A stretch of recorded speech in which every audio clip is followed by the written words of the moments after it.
Hey everybody, this is the second time or third time or fourth time even that I've recorded this intro because my voice is motherfucking boomy.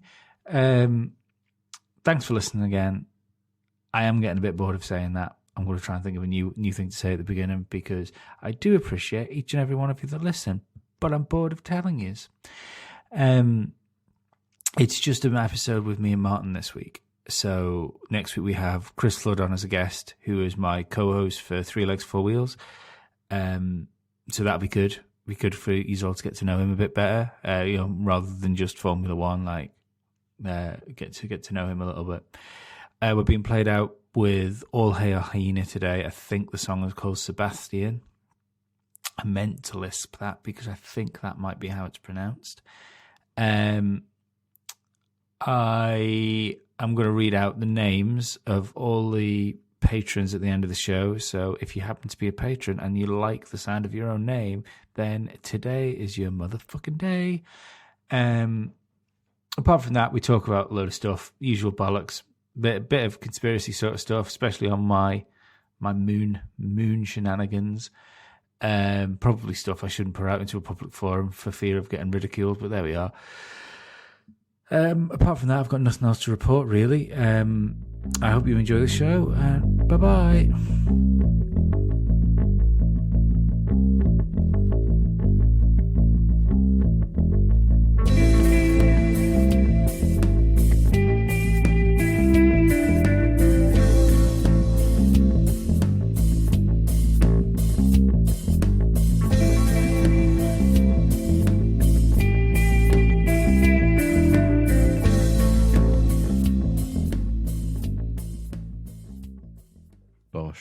Howdy. How's it going?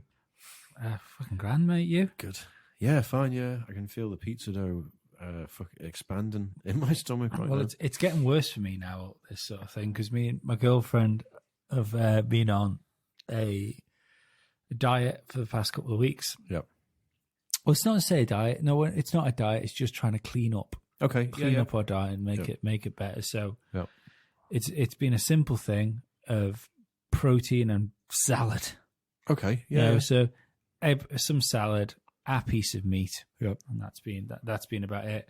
So it's like just in its own form, it means it's pretty low carb. Yeah, yeah. So that means I go and eat a pizza with you on a Friday night and my body goes, holy fuck. This is the problem now, though, because we're doing every Friday. It's like it was a treat once a fortnight. Well, that was it. You were supposed to be my cheat day. Yeah. Yeah, it's not good. I found now, though, with it being...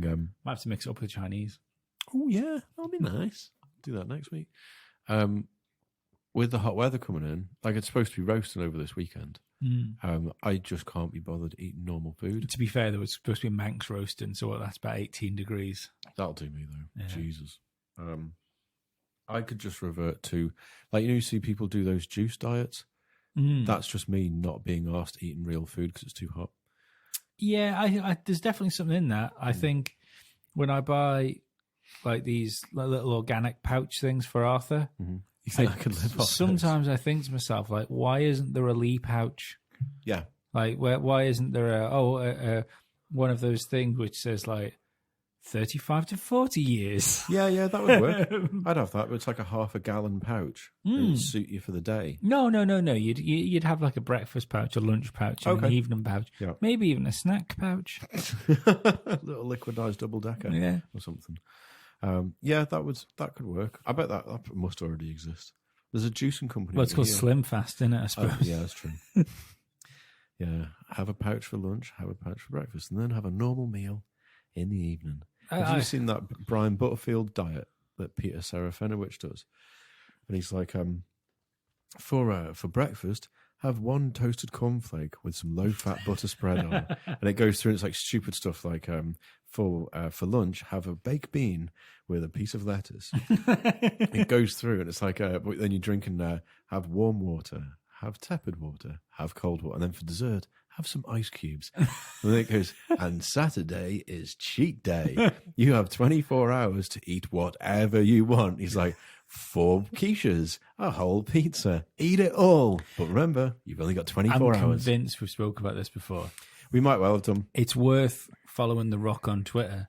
Right. Just for The Rock's cheat days. Oh, really? It's fucking ridiculous. Yeah. Like, you're talking 10 pizza lunches and stuff. He's an absolute monster, isn't he? I don't get it. I don't understand if you've gone. I mean, obviously, like the volume of food people that size must have to eat is massive anyway. Yeah, to keep them going. But surely that doesn't mean that all of a sudden you can eat fucking 10 pizzas. You're not the Flash. Would you have to do extra gym on cheat days to get through that lot? Oh, I don't know. Mind you, my bloody indigestion. If I was going to 10 pizza lunch, it would be through the roof. I've struggled after a 1 pizza tea. Yeah. And I'm a big guy. I walked past Mr. B's once and got heartburn just smelling the pasties. Oh yeah, I can't. I'm not good with pastry. No, I'm too old for pastry now. Yeah, it's a sad truth of getting older. Yeah, the pastry's out. Pizzas, I'm happy is still in. These ones are good. For some reason, sourdough bread for me absolutely kills me. No, I'm okay with sourdough. Oh, yeah, I'm pretty good with that. But what I'm not good with now is hot curries. And I do, and I do love a hot curry. Like I love a stomach aligner or a racing curry. Right. Okay. Yeah. But yeah, that's like it hurts going in, breaks its way out. Yeah. It's not a good time. No. Oh, that's a shame. It's kicking through your anus like a SWAT team. Yeah. Oh. But speaking about being fat, of which I'm allowed to talk about these things because I am. I think that's the way the world works now, isn't it? You've got the double hitter because you're a fat Becky. Yeah. So. But the ginger beard as well. Oh, wow, yeah. Basically deserve a pass, don't I, so I can park in the special car parks. You're a minority. Well, apparently I'm not in a minority because the world is getting bigger. That's true. How many are we up to at the moment? People? Is it? Oh, we on 80 billion. 8, really? Jesus. 8 billion. Sorry, I said 80 then, isn't it? It's That's not 80. No, we'd all be dead by then. If it was, no, last time I think it was like 5. No, it's 8 billion, I think it is now. Oh, God. I can't be doing with it. The world is a fucking big place. It is big, yeah. I laugh that people complain that they can't fit 100,000 people over here. You know, they talk about, we need new people to come and live. And it's like, nope, as full as it is, really not. No, really not. Jersey like 110, 120,000? I always thought there was something fucking crazy where you could stick every person in the world in Texas and give them an acre. Or there's something. There's something like that. I think it's like arm room. Is like it arm room? Like maybe that's Africa then. Maybe Africa's you can stick every person an acre. And give them an acre. Yeah. That makes more sense. It's a bit bigger, yeah. But they're dry, dead hot.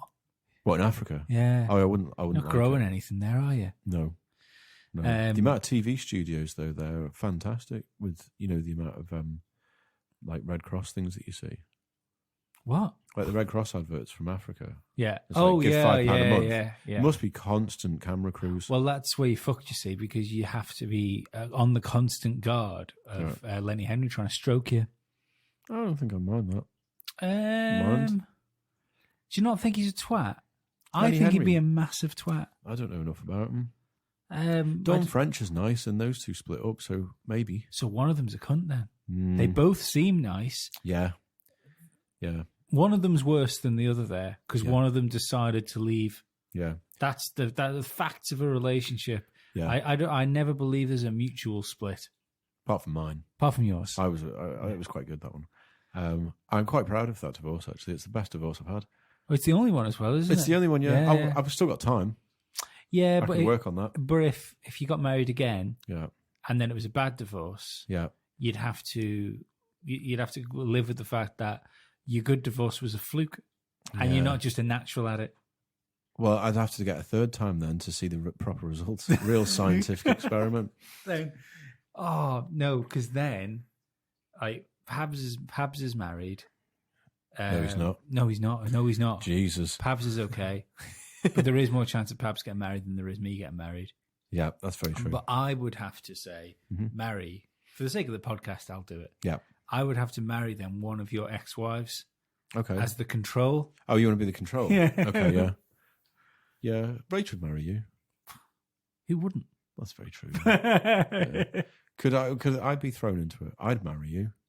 Or is that? I'd have to marry both of you to do fluffing the results. No, because that would be a proper you. control, wouldn't it? Yeah. I'd have to marry you both. Yeah. I mean, you could just live with us. That's a fucking weird Big Brother, that, isn't it? A 6-month thing, trial. That would work, wouldn't it? Only if we get the Geordie guy from Big Brother to do the voiceover. Yeah, could do, yeah. This is where we need Glenn, innit? Yeah. Like, day 28, Martin's snoring again. Lee's stood over him with a fucking pillow. Lee knows he had a bottle of beer. That's right. No, you gave it to Laura. No, I had another bottle of beer. I can see it. Where? Where is it, listeners? Ah, there it is. It is. And everyone else can see it as well. Fucking bell end. This shit writes itself. That's Martin takes a swig of neat whiskey. Yes. White whiskey. White whiskey. Yeah. I've even averted the label so people can't see that it's not. I do like an elderflower, though. I like an elderflower whiskey, too. Yeah. Yeah, it is nice, isn't it? I didn't mean that. Oh, right, okay. Really didn't. I prefer the mature lady. You're my elderflower. We know somebody that does. We do, yeah. Yeah. A real little bitty fiddler. But back on the old nation getting bigger and stuff like that. Sorry, yeah. Did you read the article I sent you today? No, I've been in meetings all day. What was it? The independent article about the beach ready body this year. Oh, yeah. Sorry, yeah. I already know about all that sort of stuff. The plus size models. Yeah. Right. So this is all getting put like I'm gonna use the word propaganda. Okay. As a professional fat bastard, I think you're allowed to do that. Being pushed forward is what is it? Fucking body what? What's the words I'm looking for? Body conscious, body form. I've just spoiled the song we're going to play out on tonight. I wish we could. I wish we could use proper songs. Yeah. Not that the songs we use aren't proper songs. I mean, songs of people that we don't know. But basically, this whole thing of like, big is beautiful and healthy fat and stuff like that, it's massively fucking irresponsible. Yeah, it is. Essentially, promoting killing yourself slowly.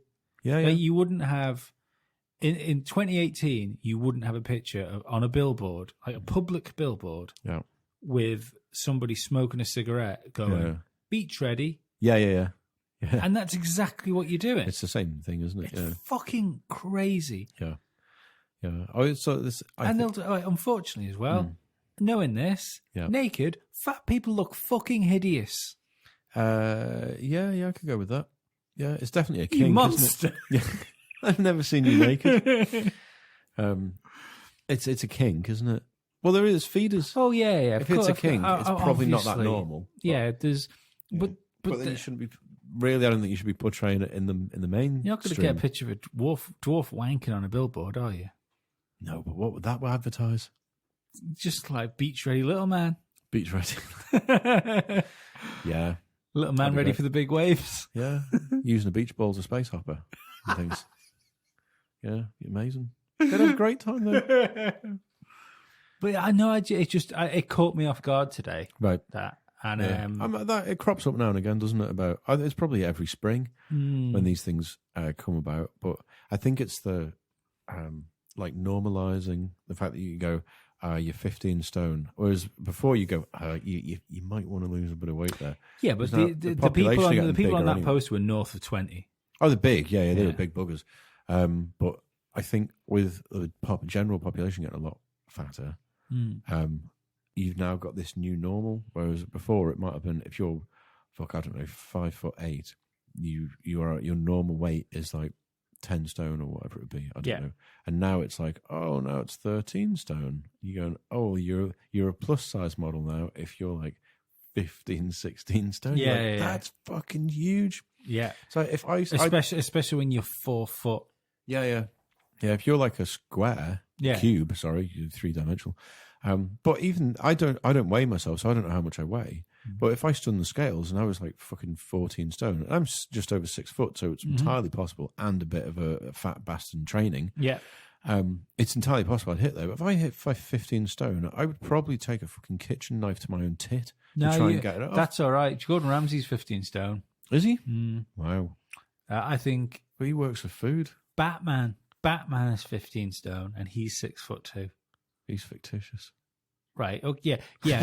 That's fine. Yeah, but he's muscle as well. Well, no, that's the difference, isn't it? Muscle, but muscle weighs heavier than it does fat. Yeah, yeah. But if I'm 14, 15 stone, I don't know, there's fuck all muscle. It's not muscle. Yeah, it's not ideal. None of it's ideal. No, it's just the body God gave me.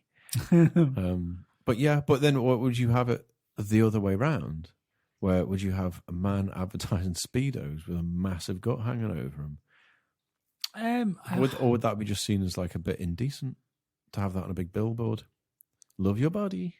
I think we're at a time now where, under the guise of feminism, anything can be like anything like that is essentially bulletproof to criticism. Right. Okay. So you could have it. No. I don't think you can have the man thing. I mean, I mean on the female side. I think it's it's invulnerable to criticism, because if you do criticize it, you're being sexist. Yeah. Whereas, like, it's fucking open season on a man that does that. Oh yeah, there's still that thing of like, well, the man still has to the looks side still has to be this amazing fucking thing. I also think the funny thing is, I think men care less. Yeah, I see. If you see a man which has got like a really good fucking frame, you don't instantly feel insecure about yourself. You look at them and go, oh, "Fucking hell!" Well done. I get a bit of a semi. To be honest, to just think. There's nothing wrong with appreciating a fine chest on a man. I'm not gay or nothing, but bouncing my cock off that 6-pack. Oh, what a way to spend a weekend. It's not gay, it's just an appreciation of my fellow man. Well, that's it, yeah. As long as it doesn't go in anywhere. Exactly, yeah. It's just bouncing off the old washboard. Essentially like a cock high five. It is, isn't it? Yep. Yeah. A big high one.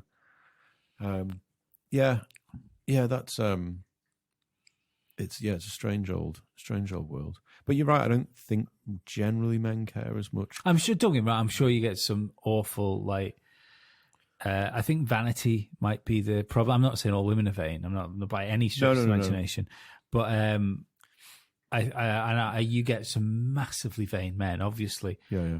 But I think if you're not vain within yourself, it's probably easier for you to appreciate other people. I appreciate the work that goes into it for some of these people. Yeah. When they're going to the gym every night. Yeah. It's a lot of effort. Yeah. A friend of ours, Johnny, Big G. Yeah. I was thinking that even some of his clients. He did a college talk the other day. Right. For listen thing. He's a bodybuilder, Gianni Fabrizio. Yeah. We should get him on. Yeah, we should get him on. Actually, it'd be a really good guest. Yeah. But he was doing a talk and he was explaining that just to keep his body in the shape it's in, without doing any exercise. So he does a week where he says, right, fuck it, I'm not doing anything. He still needs to consume 3,000 calories a day. It's insane. That. Yeah, it's crazy. I know there's like a diet and a half. Yeah, it's completely nuts. But like, he looks great when he's not match fit.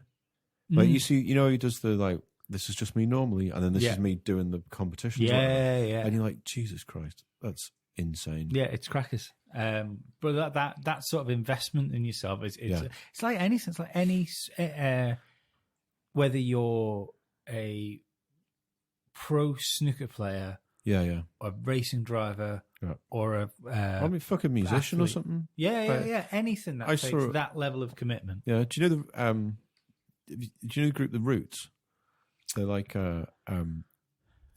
they've worked with like fucking like Erykah Badu and all that before. Anyway, the drummer's a guy called Questlove. And of course it is. Yeah, he's fucking amazing drummer. But he black guy? Oh, yeah. Huge. This is not about his physique, by the way. This is his work commitment. He got to meet one of his heroes. Sorry, I thought your next line was going to be, huge. It's disgusting he can even leave the house looking like that. He's a real door frame remover to get him out. But he interviewed one of his like heroes, and one of his questions was, "How often do you practice? Like, if you're not on tour or whatever, how often? If you're just in the house, do you practice?" And the guy was like, "Every day." Was it 10 hours a day? Yeah. Every day. And Thomas Lang does 10 hours a day. Yeah, and even Questel was like, "Holy shit, I don't get anywhere near that." Yeah, it's such dedication; it's ridiculous. Yeah, fuck that. If I can crack in an hour a day, I'm quite happy. But I can feel the difference in something like that. You sat with a little silent drum pad. Oh and yeah, just yeah. For an hour. I'm sure it would. But to say, I've never been a big practicer. I'm far too good for the effort I put in. Like without there's no. You've got that natural talent. There's no. Oh yeah, and I have fucking ridden that bitch raw. I had this conversation with my bandmates the other day when we were watching a load of young bands at the competition we were at. I was saying to them, like, I said, I don't remember being shit. I don't think I and that's not me saying I am the best drummer in the world right now, because I'm obviously fucking not, because I'm talking to you guys doing this. But playing drums was something I could do. It's natural. I could play to a certain level to where I could keep up with bad musicians that have been playing a long time. And I could be better than them when I fucking started. Did you find there was a difference in, not like up in your game, or did you find quite a natural thing when you did the Steph thing?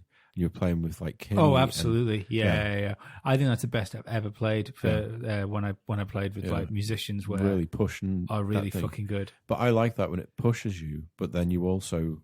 But you're like, I'm not out of my comfort zone. Actually, fuck, I can do this. Yeah. I think it gives you more confidence, and you just don't want to fuck up. You don't want to look stupid. When you've got someone that's got a fucking master's in music, someone that fucking thinks in 6'5". Yeah, it's crazy. And Kenny, who replaced fucking Paul Turner, didn't he? Paul Turner, Jamiroquai's bass player. When he left to do Jamiroquai, it was like, we need a new bassist. And Kenny went up for the job. I can't remember what band it was. Went up for the fucking job. And like, okay, you'll be replacing Paul. He's like, Paul Turner. Oh shit! Just that pressure. It must be like when Taylor Hawkins got the Foo Fighters drummer job. It's like, okay, he's right there, the drummer. I think it must be better when you get asked, because he was asked to join the Foo Fighters. Yeah, that's something. I think auditioning for something like, imagine when they did like the auditions for Metallica for the bass player. I don't like Metallica. I never have liked them. But you know that level. Yeah. It's like, did you see the videos of the auditions? Where all the different people they had in. It was like your man from... Oh, it was your man from Suicidal Tendencies that got the job, but they had like Twiggy Ramirez from Marilyn Manson in. And just crazy. It's crackers. Yeah.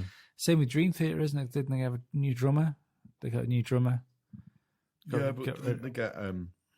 shit, isn't it your man from fucking Slayer that's in there or something now? I don't know. Mike Portnoy was the drummer. Yeah. And they got someone different. I've no idea who it is. Okay. Again, Dream Theater is not a band. It's not into. No, I'm not either. It's the wrong level of pretension. But it's one of those things where you're going from being like a session musician for people to, now I'm in one of the biggest bands in the world. Yeah, it's fucking crackers. I follow Bill Bamwell, who's a bassist. He's a session player, but he's playing with Rag and Bone Man at the moment. Bill Bamwell sounds like a porn star. Bangwell, yes, I like that. But yeah, he had one of those things where he was playing with someone, and it was like, now I'm playing with Rag and Bone Man, and you realise how big that fucker is, size and popularity. Yeah, it's right across Europe. He's as big over here, right across Europe as he is over here. Wow. So they're playing like the Zenith size places, like 4,000 capacity venues and stuff. And you're just like, holy shit, this is a proper setup for someone who's, as far as I can tell, has had one song. And that's a bit boring. Yeah, I've become very suspect over someone who has to tell you they're human that often. I don't think they're human. I think he's a lizard man. Lizard man all the way. Who's the other one I find boring? Fucking C6 Steve. I've no idea why he's so big. Can't stick him. I can't stand them. If it makes you feel any better, you probably won't have to stick him for too long. I'm getting old. Yeah. Well, he was signed old, wasn't he? I think he came in at 60. Wasn't he like Hendrix's roadie or something? I have no idea. That's like his into the industry because he's been roadieing for people for years. But you'd hope as well if it was that there's some sort of weird like Led Zeppelin U-Tree thing going on where it's like, I see Six Steve knows a lot of shit and morally he should have coughed up by now. There's a few people, the secrets have gone at the grave. C6 Steve's come in for a record to give him what he wants. Yeah. It's just him with a broken guitar and a stool. I don't give a shit. I said what he wants. Okay, Mr. Cowell. Yeah. Jesus Christ. 7-album deal in this day and age, you sure? What he wants. 7-album deal in the head of Ollie Murs? Yeah. It's worth it. Yeah. He's getting into head shrinking. Like some people do flower arranging things. C6 Steve, you've seen that much shit over the years. He's just in head shrinking now. I like the idea that a head shrinking Ollie Murs would be the easy start because there's less to take out. Yeah. Imagine how high-pitched his voice would be if he could still talk after it, though. Because he's quite like, all right, I'd be pretty fucking disappointed in my work if he could still talk after it. Yeah.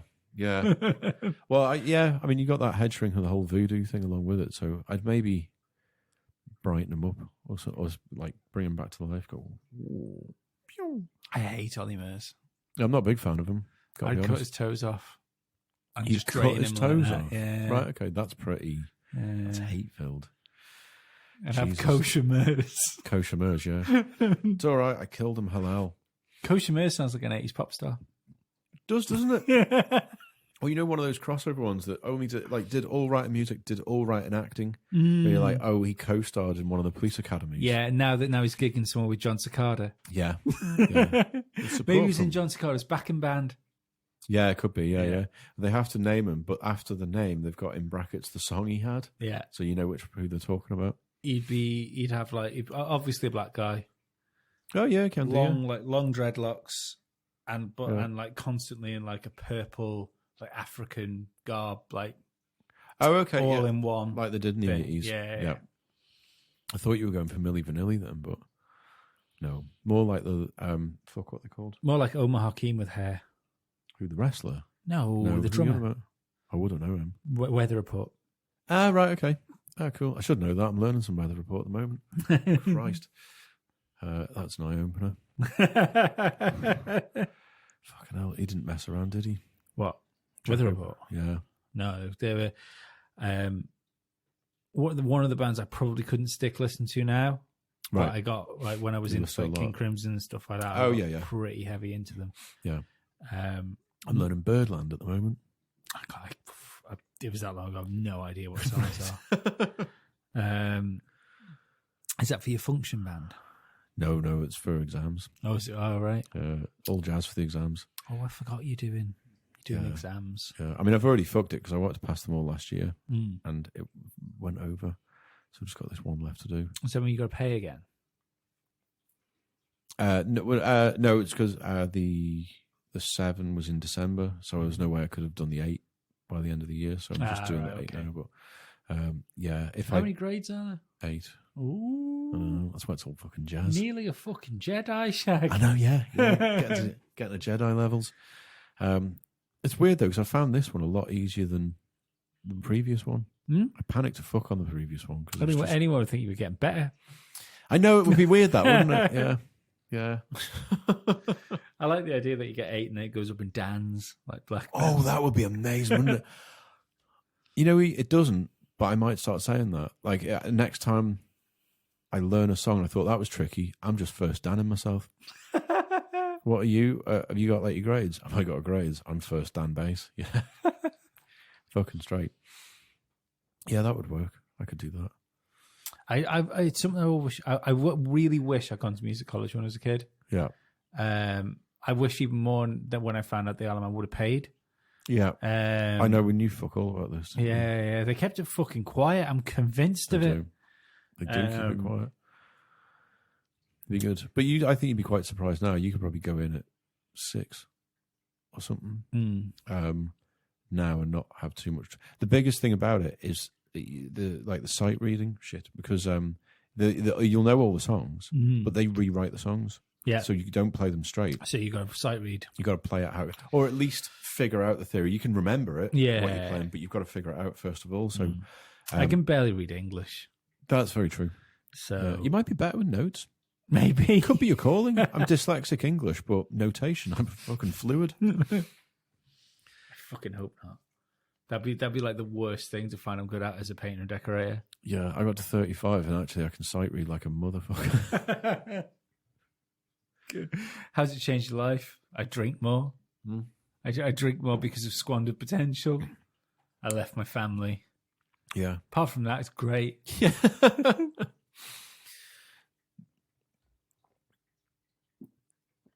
Yeah. You enjoying that? I am. I like a cause. Yeah, it's all right, isn't it? How many have you fucking got down there? Couple. Right, I got a pub. Drink however much I want as my own. Do you know what the terrible thing is? I do drink more since I had a child. Do you? Yeah. I was never one for, I mean, essentially by doing 2 podcasts a week now, my outside life has come inside. Yeah. But yeah, I never used to be a big home drinker. Okay. And today I went to Tesco's to buy 40 bottles of beer. Jesus Christ, that's a lot. I mean, that would drank over 2-3 nights, but fucking hell. No, I won't be drunk. No. You'll be getting the pallets shipped to you soon. Well, the only reason I had to get 40 was because it's 13 quid for 20, 20 quid for 40. Oh, fucking buy it. So it's just a no-brainer. That's 50p a bottle. I know. Jesus Christ. Well reminded. Yeah. How are they the responsible drinking thing? How the fuck can you even bother saying you're backing that at 50p a bottle? I don't know. It's only 4% though. It doesn't matter. Yeah, but 40 of them. Yeah, okay. That's a fair point, Martin. That's ridiculous. And it's like when you say the like Gambleware, and you get the companies go, oh, we have strict Gambleware rules, but you're doing an £80 free spin fucking. Yeah, Gambleware is saying, remember to gamble responsibly. Yeah. And then giving everybody access to everything. Yeah. It's like turn around and saying, drugs are bad, here's some crack. It's really Moorish, but I wouldn't try it. I don't know if it's Moorish. I've never been a big gambler, although I was pretty gutted in the last Grand Prix. Never been a big crack smoker, so. Dabbled. But for Grand Prix last week, I always put a bet on Formula One because I like to think I know what I'm talking about a little bit. I've won very little money, so it would appear I'm wrong. You don't know much, yeah. But halfway through the race, Bottas was line second. Right. Yeah. And the way the pit stops were going to work, he was going to come out behind Vettel, but he'd have brand new tyres on, which were like a second a lap quicker. Shut off faster. Yeah. And I stuck a sneaky tenner on him winning at 100 to 1. Nice. Oh, sorry, 10 to 1. Sorry, not 100 to 1. I was going to say fucking hell. Yeah. But even so, 110 quid. Yeah. Then craziness happened. There was a safety car. Bottas found himself in the lead of the race. Nice. On his new tyres, and he just fucking broke off. 2 laps after that, back tyre fucking exploded. Bastard! Oh, no. I was fucking mortified it was. Yeah. I bet you were. Did you go full like Grand National at the telly? Like, come on, Bottas, you fucking it wasn't. You motherfucker. That's my fucking life anyway when it comes to motor racing. Fair enough. It's even worse now because did they put him down afterwards? Helmet off. I've got a funny feeling that there's nothing he can do that Mercedes might put him down at the end of the year. Okay. But I found myself getting sucked into watching GP2 the other day. Oh, Formula 2 it is now. Is this because of your cousin? Exactly. Yeah. But go on, cuz. I need a new driver anyway to support now Jenson Button's gone. And I think Russell's going to end up in Formula 1. Yeah. So I had the added thing of, A, I think he's quite a nice guy. Yeah. B, he seems pretty quick. Yeah. I'm vaguely related to him. Yeah. It's all coming into place. He started 12th on the second race. Right. Won the motherfucker. Wow. Yeah. Nice. Good man. Nice. That's my DNA, that. Yeah, it is. You always finish first. Fuck that shadow of a doubt. Even when 12 others are in front of me. Exactly. If it's a gangbang and I'm in one of those fucking big chains of men. One of those weird human centipede ones. Yeah. Well, no. You I see. You wait in line. You bus stop. Line. Yeah. 12 people before it's my time to go in. Yeah. The guy in front of me's got a spunky leg. Yeah. You thought you'll just hand crank start it like an old car, and unfortunately the excitement's got to. It's like you're in a queue at Disney. You're like, oh, I'm going to do Splash Mountain. I'm going to do Splash Mountain. Oh, shit. You're all right. I'll see you next time. Didn't do Splash Mountain. Did you not? No. Have you done it before? Is that the train? No, it's Thunder Mountain. Splash Mountain's the log flume. No, I didn't do that either. Right, I've already spoke about Disney a bit, haven't I? I fucking hated it. But it was just so busy, and the Thunder Mountain was like an hour and a half. Oh yeah, it's ridiculous, isn't it? No, I'm not. I'm not queuing for an hour and a half to go on a 1980s roller coaster. Yeah. Go suck my cock. Did you not drop the "Don't you know who I am" line? I'm bigger than the BBC in this goddamn country. I like the idea that the guy could have turned around and said, "You're not fucking Mickey Mouse. It doesn't matter." At least even. Well, unfortunately, I don't think no matter how big the old Formula One podcast gets, it's not going to be Disney big. Well, no one's ever going to know your face. That's true. You're not doing video yet. If you're a patron, you can get 360 video. Because we give our videos away for free. We do, because we just want to give back to the people, and we need the listeners, and we need watchers, viewers. That's the one. I count the numbers. I just count the numbers. Yeah. You're all just tally marks to us. Speaking of numbers, and counting numbers, and trafficking of numbers. Oh, hello. Segway King is at it again. Go on. I sent you an article last week because I'm convinced we're going to be talking about the old Ali Mac story now. Ali Mac for Daddy. Fucking weeks to come. Yeah, it's just going to keep leaking little bits. Little bits. She's in court today at some point. Yeah. This is in the States now, so this could be. She could be at the stand. She could be, yeah. But what I sent you suggests there's more shit to come. That she might fucking, part of her plea bargain is implicating the Rothschilds. Yeah. I don't know why I said it like that. Rothschilds. And Clintons. Now, which one though? Well, we've already spoke on the podcast, haven't we, about the supposed dark web Hillary video of her abusing a young girl. Yeah, you showed me the photo of that, yeah. So doesn't this all seem very fucking coincidental? It does, yeah, but in the same way that, like, when Snowden kicked off, and then all of a sudden a week later it was like, oh, he's up for fucking, like, what was it, child fucking molesting or something? Yeah, it's like, that seems a little too convenient. Yeah. I'm almost convinced though that in the wrestling world it will be called a double turn. Yeah. I'm convinced Snowden's leak was planned. Yeah. They knew that he was gonna leak or the leak about him. No, not that leak. His technology leak. Oh, okay, yep.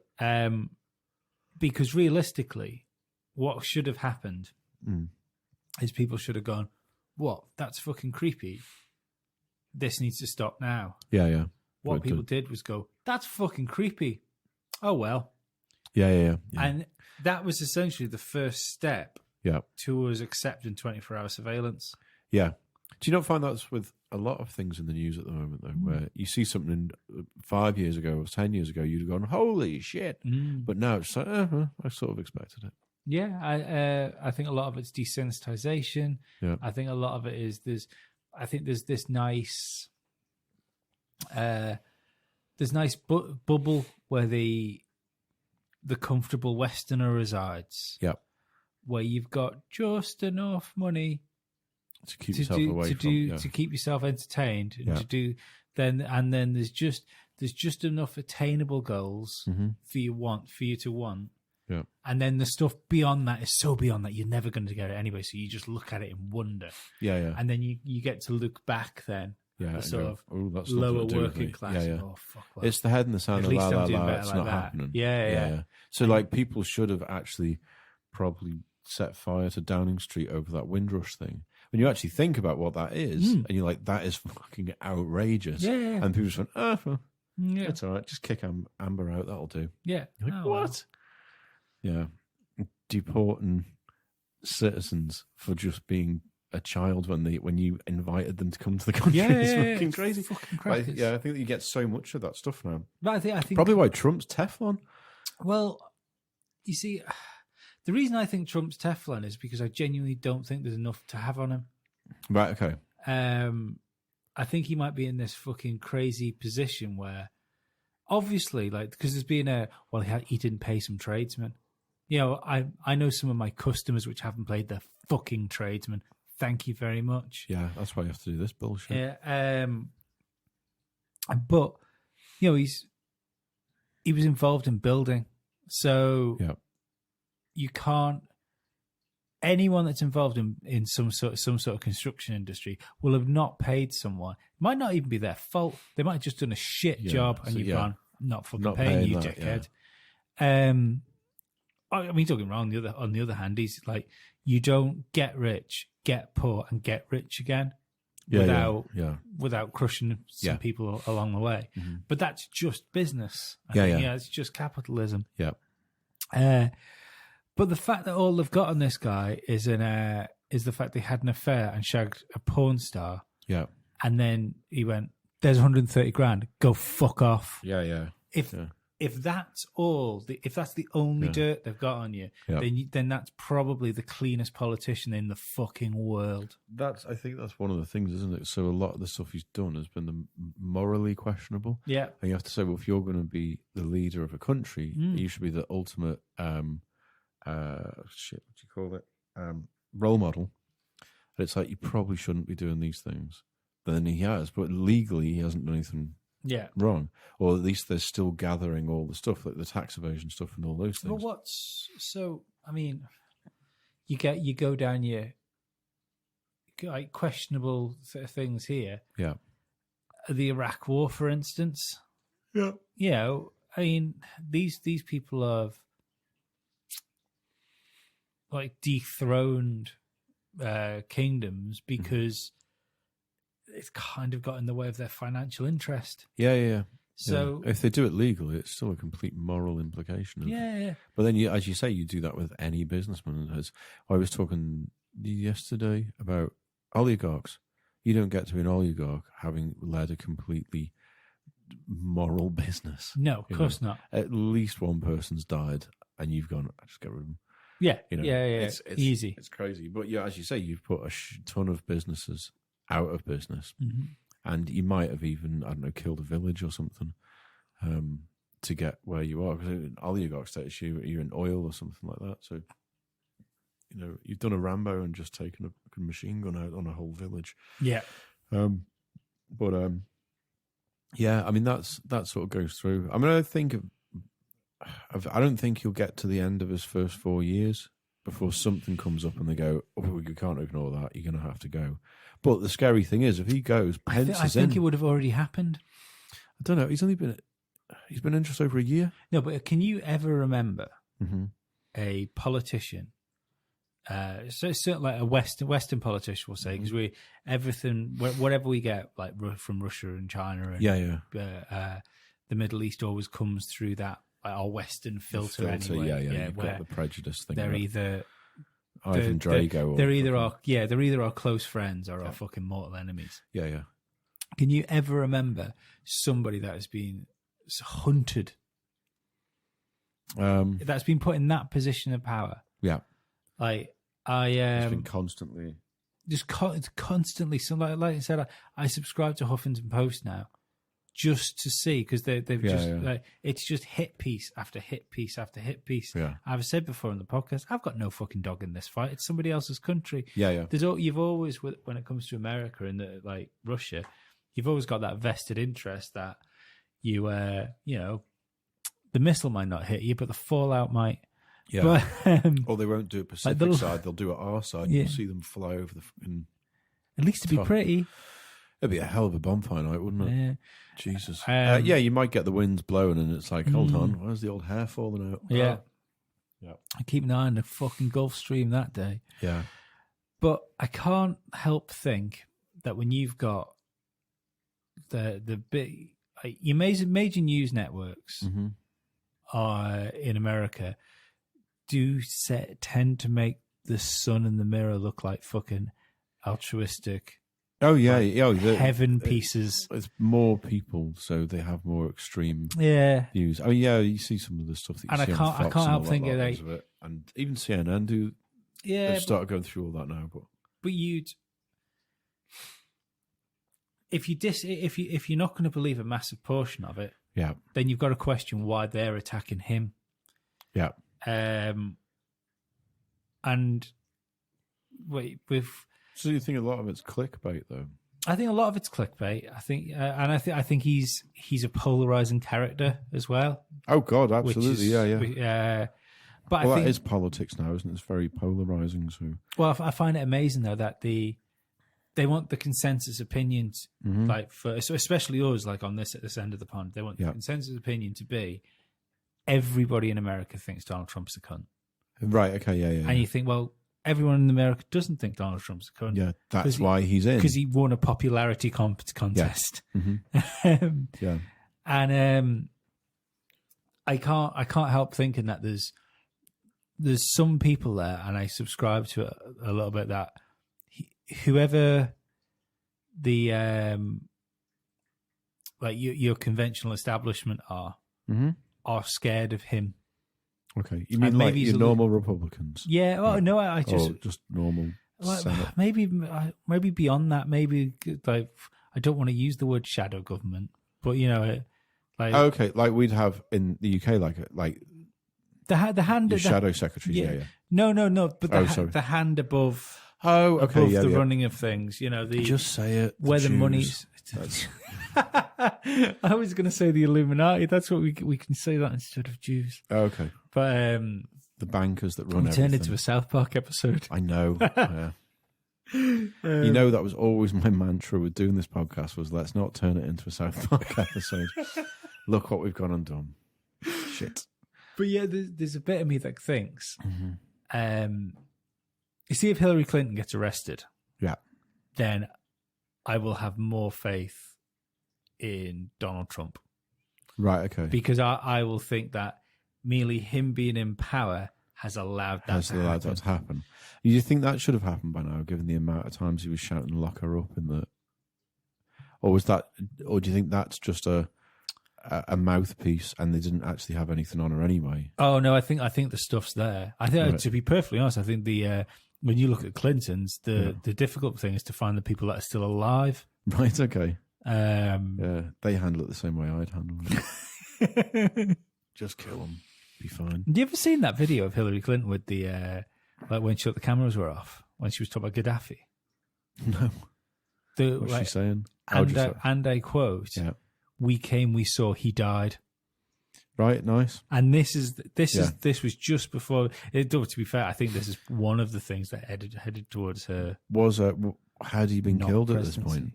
Yeah. Or is she just like, he will get him? Oh no, he was dead. Yeah. But then I wonder, because if you talk to like doctors and people who work in like extreme circumstances, so you work in like an A&E or something, and you're used to seeing people with half a face hanging off. Your humor goes like dark. I don't know how ours are. I understand what you mean. Yeah. Do you think because she works in that, like she was Secretary of State? No, because she doesn't. I don't think she sees it. So in that case, I think it makes it worse. I think if you're not seeing not seeing it, but even reading reports and things, and it becomes an everyday thing. We go, oh shit, we just blew up another village. Oh well. I don't think that'd be desensitizing. I think that would be, for any normal person, humbling and quite. I think it would make you more conscious of what you're doing. Yeah. Okay. Yeah. So I think the doing of the act would desensitize you to it. Yeah. So but if you're taking some sort of sick pleasure in what you're sending the troops to war to do, I think there's questions that need to be called about your sanity. Yeah, absolutely, yeah. Mm-hmm. But to be fair, if you want to be fucking president or prime minister, you've got to kill a few people. Well, there should be questions brought up about your fucking sanity anyway. Yeah. I wouldn't even want to be an MP. Like No. a local council or something. You imagine the amount of bloody letters and phone calls you'd get about. I wouldn't mind being an MP over here. Oh no, MHK. No, they don't do anything.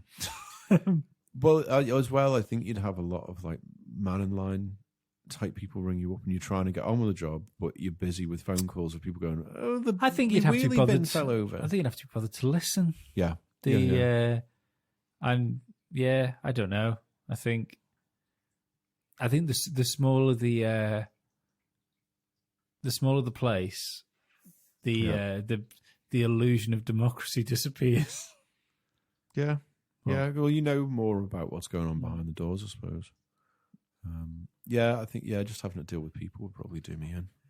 Yeah. Not a big fan of people. If I won the lottery, I'd either become a hermit, and you can do now because you can get like Tesco Direct and just stuff delivered to you, or I'd probably do the most spectacular suicide anyone has ever seen.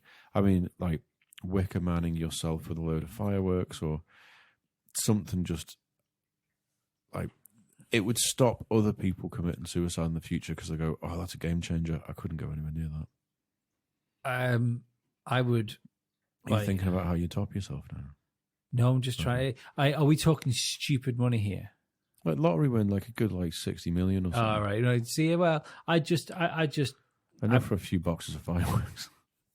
It would do one or two things. It would either massively shorten my life or massively extend it. Yeah. But I'm not sure which way it'd go. No middle ground yet. If all of a sudden, like you're talking hundreds of millions, like you're instantly stuck up there in fucking crazy town. Yeah. Like I would be naked riding a lion in Africa, hunting elephants. Fuck that! I've been naked riding riding a lion in Crosby hunting elephants. Ship them over. Why leave the estate? It's and that's proper as well. That's what you see when people have like the class thing, and it's always like the upper class and the elite. Yeah. I like those people, but I like the ones that are so rich they're completely mad. So you had Lee's a 100 millionaire, he's borderline a billionaire. What does he do with his time? He rides a lion and hunts elephants. Oh, in Africa? No, Onken. He has them all shipped in. And so you'd have the Onken residents going, "Oh God, there's a spear that Lee's out again." And you just hear you going, "Tell you who." But use like one of those old proper shotgun, like musket shotguns. Yeah, blunderbuss. Yeah, using something like that, you've gone completely Biggles. And you couldn't give a bugger anymore. That's the sort of old person. Toad of Toad Hall. Yeah, yes, that would be it. That would be my ideal thing. And I'd probably spend the first month drinking so hard, I rewired myself to be Toad of Toad Hall. I think I've said this before in the podcast. Yeah, I'd buy a massive piece of land, build a huge fucking mansion, but dig down 2 floors as well and have a bat cave. Absolutely. fully functioning. Yeah, like where I could have a fucking jet go out of there and everything. I want a bat cave. Yeah, that would be nice. Would you think it near the? It'd be quite nice to do it near the sea, so you could dig through and you could do your bat boat. Bat cave. I want Tracy Island. Why the fuck not? We'll do it on the Coffer Man. One house, it'll look like fucking Alcatraz. Call ourselves the Thunderfellas. What? The Thunderfellas. What the hell's that? That'd be our international rescue team. Oh yeah, I like that. Yeah, nice. FUK Lee.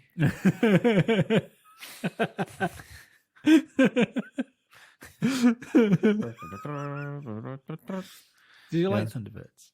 I didn't mind it. My dad was a big fan of it for some reason, so we watched a lot because he liked it. But I think that's where my Star Trek thing, it was like the Next Generation started. I was like, oh, it's got spaceships and it's it's like Thunderbird, but it's better because it's got Riker in it. Imagine being the Thunderbird that, like, was it Thunderbird 5 was a spaceship? Mm-hmm. Imagine, like, what's that son done? I know, yeah. It's like the Secretary of State thing, isn't it? Where it's like, just send them away, just get them the fuck out of here. Yeah, no, we'll replace you 6 months. Yeah, it's like, Dad, it's not funny now. It's gone Christmas. It's like he was the one son, like Mr. Tracy. had the conversation with Miss Tracy. Look, we need to do something. Like we found him with his cousin. We need to talk about Kevin, kind of thing. It's like he's been taking the wings off birds again. Yeah. Or do you think he's like God, I don't want to see him go to prison for this, but we need to do something. Yeah, get him up there. Or he's come out and he's like the Prince Harry Ginger one. It's like, hold on, wait, you're yoga instructors, Ginger. Get him up there. I love your son, but fucking up he was Ginger as well, wasn't he? I think. Who, the one on Tracy Island or the one on the spaceship? The one on the spaceship. Oh, I think so. Know. Let me have a quick skeek. That's worth googling. There's been no more royal baby bollocks, has there? It's been shadowed by the wedding. The wedding? We'll not even get a day off. God. No, we don't know because he's not a proper prince, is he? He's not even in line. He'd have to. That's what I'd like to see. There's potential here for a good Shakespearean tragedy. Game of Thrones, where he kills his way to the throne. Yeah. He needs to bop off William. Mm-hmm. He needs to take out the two sons, and then he'll be in line. Yeah. I mean, right. Tell you what, William's an ugly fucker, isn't he? He's Charles's son, so of course he is. Yeah. No, but even Charles, like when he was younger. Yeah. He had that. He was fucking weird looking. But who? Charles. Yeah. But the difference is, like, I mean, William's got a bit of Diana in him somewhere. Where's that gone? Yeah, he has, hasn't he? Yeah. Is it when they removed the steering wheel from his head? I suppose so. Mind you, I suppose that part, loads of that bridge has got bits of Diana in it as well. And that doesn't look any better. It would do, yeah. Oh, the poor bridge. They all got little padlocks on and things. My dad turned around the other day and told me apparently Diana's favourite band was Dire Straits. Really? I said, Die on Straits. Are you having a fucking laugh? Yeah. God almighty. They were trying to tell us. Yeah. There's a conspiracy for you. I really like Dire Straits. Le Dire Straits. For God's sake. And the album Le Underpass. See, I don't believe that was an accident, proper accident. What, the Downer thing? I mean, it was an accident. Yeah, no, I think it's quite wildly known that they had her bumped off. Yeah. Yeah, it's like the Marilyn Monroe thing, isn't it? Because she'd had a crack on both Kennedys. Well, some crazy statistic there where it should take a maximum of like 40 minutes from the crash site to the hospital. Right.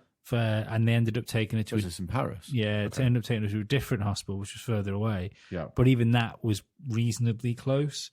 But it took them like 4 hours, something like that. Okay. Sorry, I've just found the Thunderbird. Was he ginger? No, he wasn't, but... he was one of two blondes. Oh... Yeah. See, and the other blonde one which was given fucking the boat. What boat? The one in the little yellow boat thing, the submarine. Oh, did he not command Thunderbird 2 as well that it sat in? No. Oh, he was only given a boat? Yeah, he was. Fuck that. He was given Thunderbird 2's ball sack. Nope. So you got. I mean, Thunderbird 2 was definitely the coolest because you got two Thunderbirds for the price of one. Yes. Yeah. People always went, Gordon Tracy. He was the other blonde.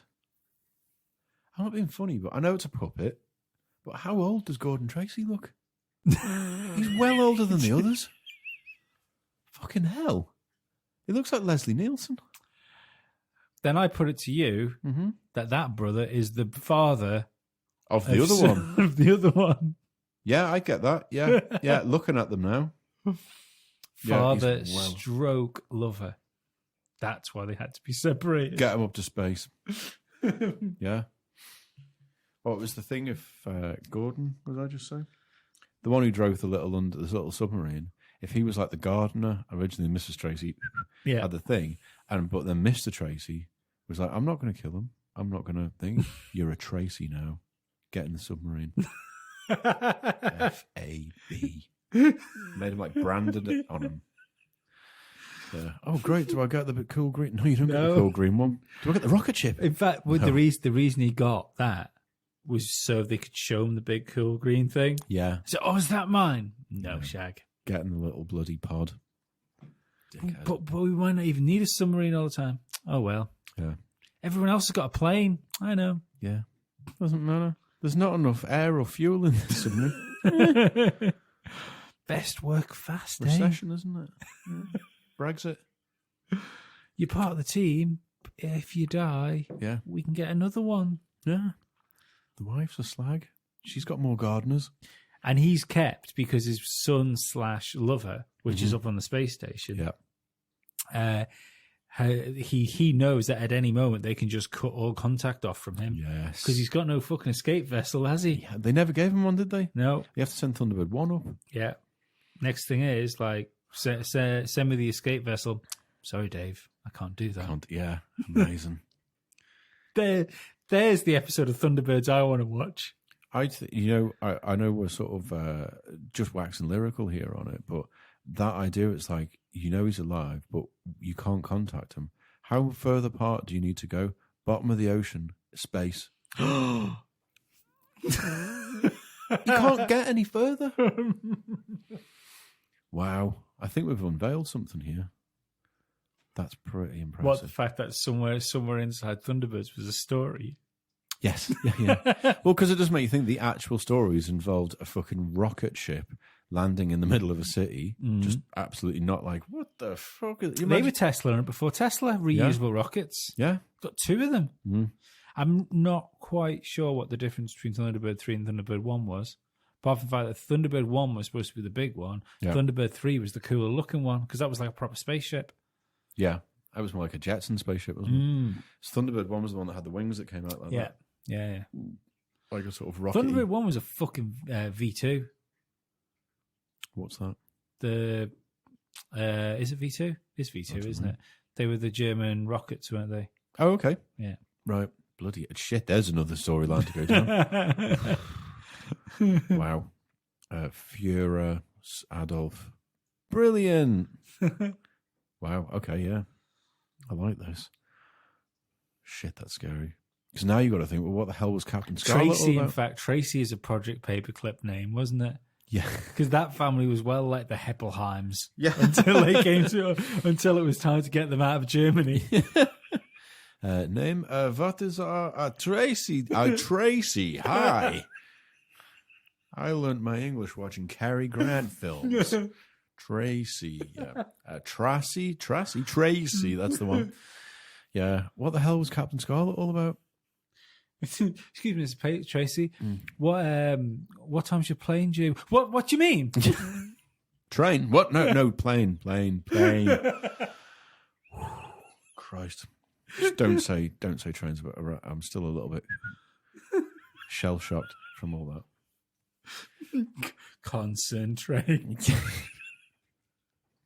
You just see the staring into space, and he's just the old like footage of the rallies, and he's like, "That's frickin' Zachary." He's just like, "Oh God, no!" And there's a story of a girl called Mary. Keep with it. Did they ever do a Stingray Thunderbirds crossover? I don't think so. Oh. Did they ever do a crossover of any of them? They should have. There's a universe that needs opening up. I mean, we've already put the sort of gay spin on it. And it's just an observation. It's not a homophobic thing. But the guy in space had a little pink sash. He did have a pink sash. Yeah. And the one in the water, in the sea, had a nice sort of pastel orange sash. I was thinking, actually, speaking of sashes and stuff, I was in our card shop the other day buying birthday cards. Right, okay. And they had Care Bears in there. The normal card shop or the one where you get 20p for a card? Clinton's. The posh one, yeah. They had Care Bear dolls in there. And I thought, my fucking word, the old rainbow Care Bear is a completely different animal now, isn't it? Really is. Didn't we get a bit dark about Care Bears last time? I think we did, yeah. Yeah. That might have been, was that the Patreon or the actual show? Could be either of them. I think it was the Patreon. Yeah. Don't talk to me about Care Bears when I've had a bottle of wine in me, Christ. Patron, which happens twice every week. That's the other thing. Twice every week. Oh no, I fucked it, Once didn't a I? Because I was really hungover when I did the intro last week. Oh, okay. And I told everyone, well reminded for this, Yeah. that if they signed up with the Patron, it was $5 a week. It's not $5 a week; it's $5 a month. Yeah. And you get 2 shows after we do our guest shows. So, Yeah. So go and fucking sign up for that. Yeah. You shit houses. Yeah. In fact, just while we're doing a bit of fucking mid-time shilling, Yeah. I want another rally on getting our 5-star ratings for the podcast as well. So, Oh, yeah. Get rating it. yeah, go and give it a rating of 5 stars. Joe, it's fucking ridiculous. In the UK, you can't do it from your device. You have to go into a computer. Oh, dear. Yeah, Can you do it yeah. here? What? Can you do it here? No. You've got to go onto iTunes.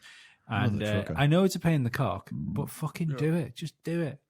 I mean, when you think of the amount of people now which have got like an iPhone or an iPod or an iPad and they don't have iTunes on a computer because it's a sack of fucking steaming jizz. Yeah. I understand, but just for me, especially if you're not going to sign up to the Patreon, Yes. just download iTunes. You don't need to ever use it again. Nope. Put a little 5-star ratings up and say, I downloaded iTunes just to do this for you bunch of cunts. Yeah. So, Yeah, that would work. Yeah. I was going to say a little phrase to let us know that you've done it, and then you're never going to listen again. Doesn't matter. No. But yeah, just whack the old rating up on there. Yeah. I'm going to put like a little safety word like Purple Octopus, but saying I've done this just for you, you bunch of cunts. Who was the Thunderbird type guy? Oh, Christ. Brains. Well, no, he wasn't a Thunderbird. It was like another one of the puppet shows. Okay. Which was the lad. Joe Knighty. Yeah. Yeah. What was his power? Why was he special? I don't know. Again, worth a Google. Apart from they stuck him in a chair, didn't they, Joe Knighty? Yeah, but then they made him... He was like 1970s Ben 10. he was, yeah. He's blonde as well. Oh, God. How have I not noticed that before? What? Well, Joe Knighty's got a bit of master race about him. Jesus Christ. That's terrifying. Okay, so where's the... I bet he knew the Tracys back in the day as well. Yeah, he created them. British science fiction about the adventures of a 9-year-old boy who starts a double life as a schoolchild turned super spy after his scientist and father invents got to go into Wikipedia to read the rest of it. Invents a device capable of duplicating expert knowledge and experience and transferring it into a human brain. He was a lab rat for his mad scientist father. At least he didn't have to be separated by time and space. That's very true. But, like, as well, you send your 9-year-old in to do that? You'd at least wait till he was 15. Yeah, I mean, like James Bond Jr. That's an itchy fucking trigger finger, that, isn't it? Yeah. Yeah, that's child soldier. Child soldier. That's unfair. I'm not having that. If he was like in the Congo, he'd be one of those poor little 12-year-olds with a Kalashnikov, wouldn't he? He would be, yeah. Fuck it. Yeah, he's had more like, fucking body counts than he's had birthday candles. Fucking, what's it called? He's 11. He's not, he's 9, but you know, the Stranger Things. Yeah. Project Monarch.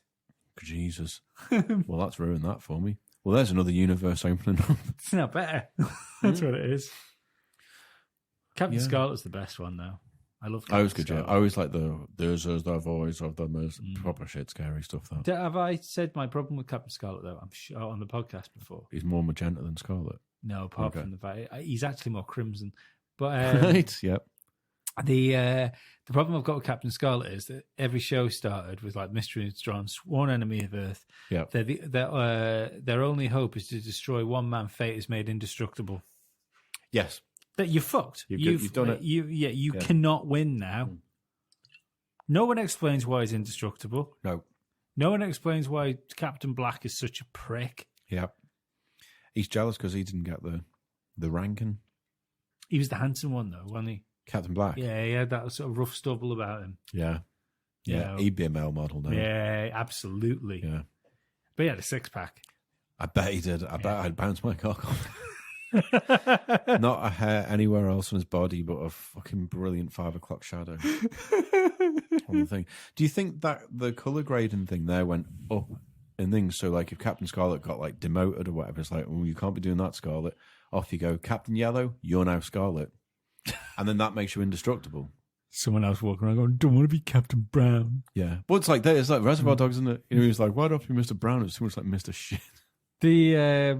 I now really, really want to know, given the time it was made, whether Captain Brown was black. There was a black guy. Was there? Yeah. I mean, it might have done because I keep Colonel White was white. Let's face it. He even had white hair. Betty White was white. Betty White Still is. Who's Betty White? She's one of the Golden Girls. Is she? Oh, is that the one I would think of? Was she the famous one? She's a famous one now, yeah. Like the I wouldn't say thick Southern Belle one. Yeah. What the hell? Who the frig is this? Who? Captain Scarlet search.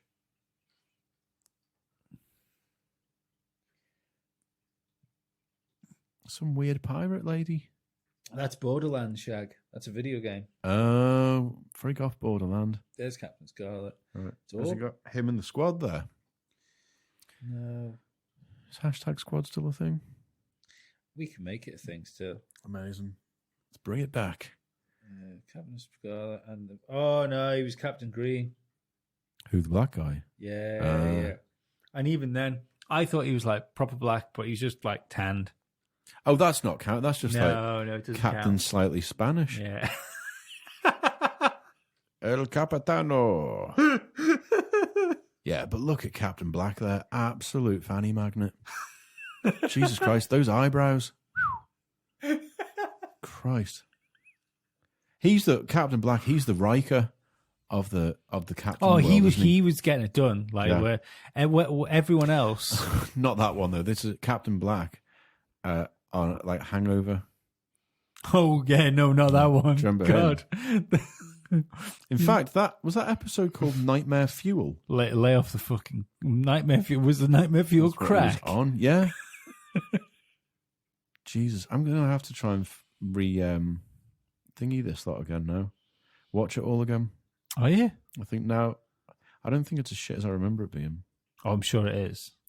Yeah, probably. Well, you always remember that bit because that's at the start of the credit, at the end of the credits, isn't it? No, it's the beginning. Yeah, sorry. It's in the alley because that wall is where they have the Captain Scarlet logo on it. Yeah, yeah. There's a set of costumes for a stag do. What the captains? It would make a change from the fucking Thunderbirds. Do you get Thunderbird stag do's? Yeah, all the time. Christ Almighty! Is that Captain's? Wow. Who'd have thought Captain Scarlet was also Tom Cruise in Top Gun? Who'd have thought it? That's terrifying. I know which one I think is less wooden. Yeah. Nice. In fact, oddly, that joke. I'm going to save this picture because... Oh my God, has he... Just look at that more carefully. Has he put his fingers into his face?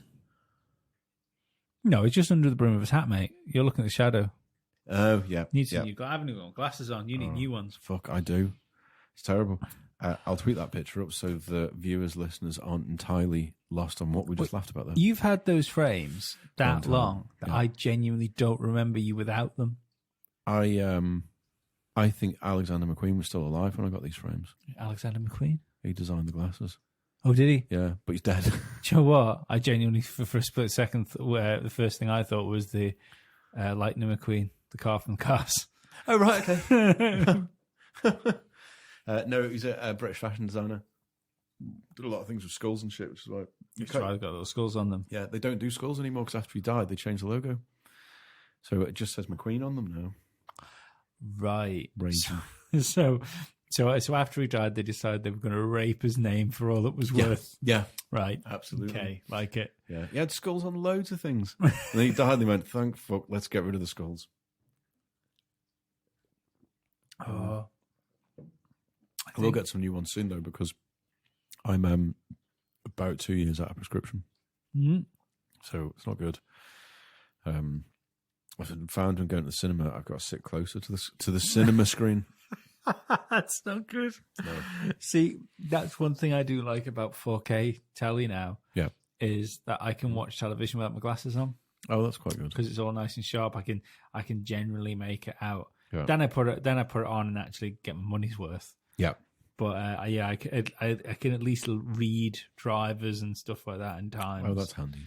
Because of the majesty of 4K. Hmm. Did you hear? I was talking to you before. Mm-hmm. About like Hawkers is thinking like we're living in a holographic universe. Interesting segue from Thunderbirds. Yeah. Well, I just thought I'd try and right the ship, but No, I just meant he was quite as animated as a Thunderbird. Well, if you cut the strings, yeah. Yeah, he did have that sort of seat and costume. yeah. Like, it didn't mean to thing like that. Well, it was just a complete string cut. Like, he could have gone like that, sat like that for a bit, but he was sort of going, oh, what angle's that thing on? Someone's cut the strings, fuck. I got he's there all the no time. strings Yeah. to hold me up. Yeah. Oh, God. How sad would it have been if Hawkers sung that song from Pinocchio about being a real boy? Oh, God. To be fair, I reckon if you could make him sing any Disney song, It'd be really sad. and it'd be fucking horrific. A whole new world. I can show you the way. What was the Little Mermaid one? The one, I want to be part of that world. Oh, I can. Oh no, but it's him. I'm and him going like, "Oh, under the sea." Yeah, It'd be fucking brilliant. And there, the markers. Circle of Life. That'd be good. Amazing. What? Get him to the bit at the start. It wouldn't be I put way too much animation into that. because it'd all be done phonetically, wouldn't it? So, What, like Siri trying to talk it to you? Yeah. So it'd be saying it. Yeah. God Almighty. Yeah. Sorry, hologram worlds. Yeah. Yeah. It's getting like fucking And that was Discworld or his something. Isn't it? final paper. That paper that he put in before he died. I hope we are. Well, I think Or would we be the reflection, or are we the? I don't know. I do find stuff like this interesting because You can't prove it's not right. Wrong. you can't prove it's not right. Mm. I think if we ever do, it means we've probably fucked it, and then it's something to go horribly wrong. Yeah. Did you hear Elon Musk's thing about it? His look on Right. like because hologram. he's a big simulation theory guy, Yeah. which I think is it's at least Bedfellows, isn't it, with a hologram? Yeah. His thing being, if as soon as we become capable of creating universes electronically, Yeah. then because of the sheer amount of universes you could make, like synthetic electronic ones, Mm-hmm. the chances of us being the base reality Oh, it's just is fucking fucking dropped. minuscule. I thought that was pretty fucking cool. Yeah. But Well, we're dropping holograms inside holograms now. yeah, That's got some proper mind. but we're doing that stuff. anyway when you think about it. Go Because on. when you think of The Sims, Yeah. you know, it's a rudimentary synthetic world, universe. or even video games. They're Yeah. rudimentary worlds. Yeah. But who's to say that if you weren't part of that world, you wouldn't think it was any more real than what we think this is? Yeah. But I like the idea that when we're asleep, it's our version of, in The Sims, when you just let the character go and he just walks against a wall until you pick him back up again. I like to think that sleep is it's literally sleep mode. And someone, maybe not someone with a joypad or whatever, but it's our sort of version of that. yeah. And that, we are being controlled. Well, I meant just by the to government, do man. something before we started this podcast. I'm going to do it afterwards, Have a wee? and then we can. No, I did. I've just done that. Okay. I'll show you later, and then we can mention it on next week's podcast. Mm-hmm. But I've always said, like when we've talked about conspiracy theories and things, that when I was interested in reading why people thought the world was flat, the only thing I really took away from that was the fact that I think there's enough filming hiccups in ISS footage and space footage for you to at least question What is there anyway? What is there anyway? Do And you think it's actually up there? I don't know. Okay. I think I mean, there's something there because you can see it. Yeah. Yeah, and you can big see light, it with a reasonably well-powered telescope. with a good, decent camera. Yeah. You can see it. And it's the same shape as the ISS. So we'll say, for all intents and purposes, that there's that. Let's just say ISS is there. It's up in space, yeah. But I think there's a lot of stuff we see, the same as I think of the moon stuff. Yeah. That it wouldn't surprise me if not that quite was right. Yeah, it's like the zero gravity. Yeah.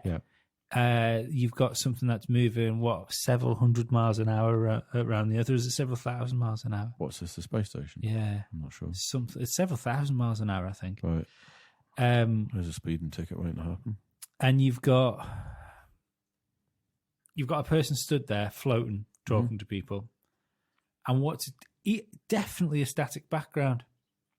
Right. Okay. Yeah. I don't like when you've got all those wires and cables and. Yeah. I mean, first of all, the place looks like a fucking mess. Space station. Yeah. Right. You know, when you see the pictures of inside the capsule, you think, how doesn't, like, I know if I leave wires in my front room, that's getting fall over and ripped out. Yeah. Like, the difference there is that if I rip the wire out for my television, the oxygen doesn't stop. Yeah. Okay. Yeah. So cable management is fucked. Mm-hmm. They need some of those little cable ties. But why things aren't moving around in the background? Like, okay, well, all locked down, are they? Or... No, well, because they're just loose wires around. Oh, the bit that shit's all there. It's all static. Right, okay, yeah. Like, there's a really weird one of a guy going down a tunnel and he disappears before he gets to the beginning of the tunnel. Oh. And it's you can, like, it looks like bad green screening. Right, okay. As a Photoshop guy, I'll show you that after we've recorded the podcast because it's pretty fucking interesting. Mm-hmm. But I think the big killer thing for me this week was essentially when Trump came into office. He turned. Good save. He gave it $130 million and told it to go away. Yeah. No office. No. Just terrible Trump impression. Just keeps throwing money at the door, and it's not going anywhere. But you didn't see anything. You didn't fucking hear anything.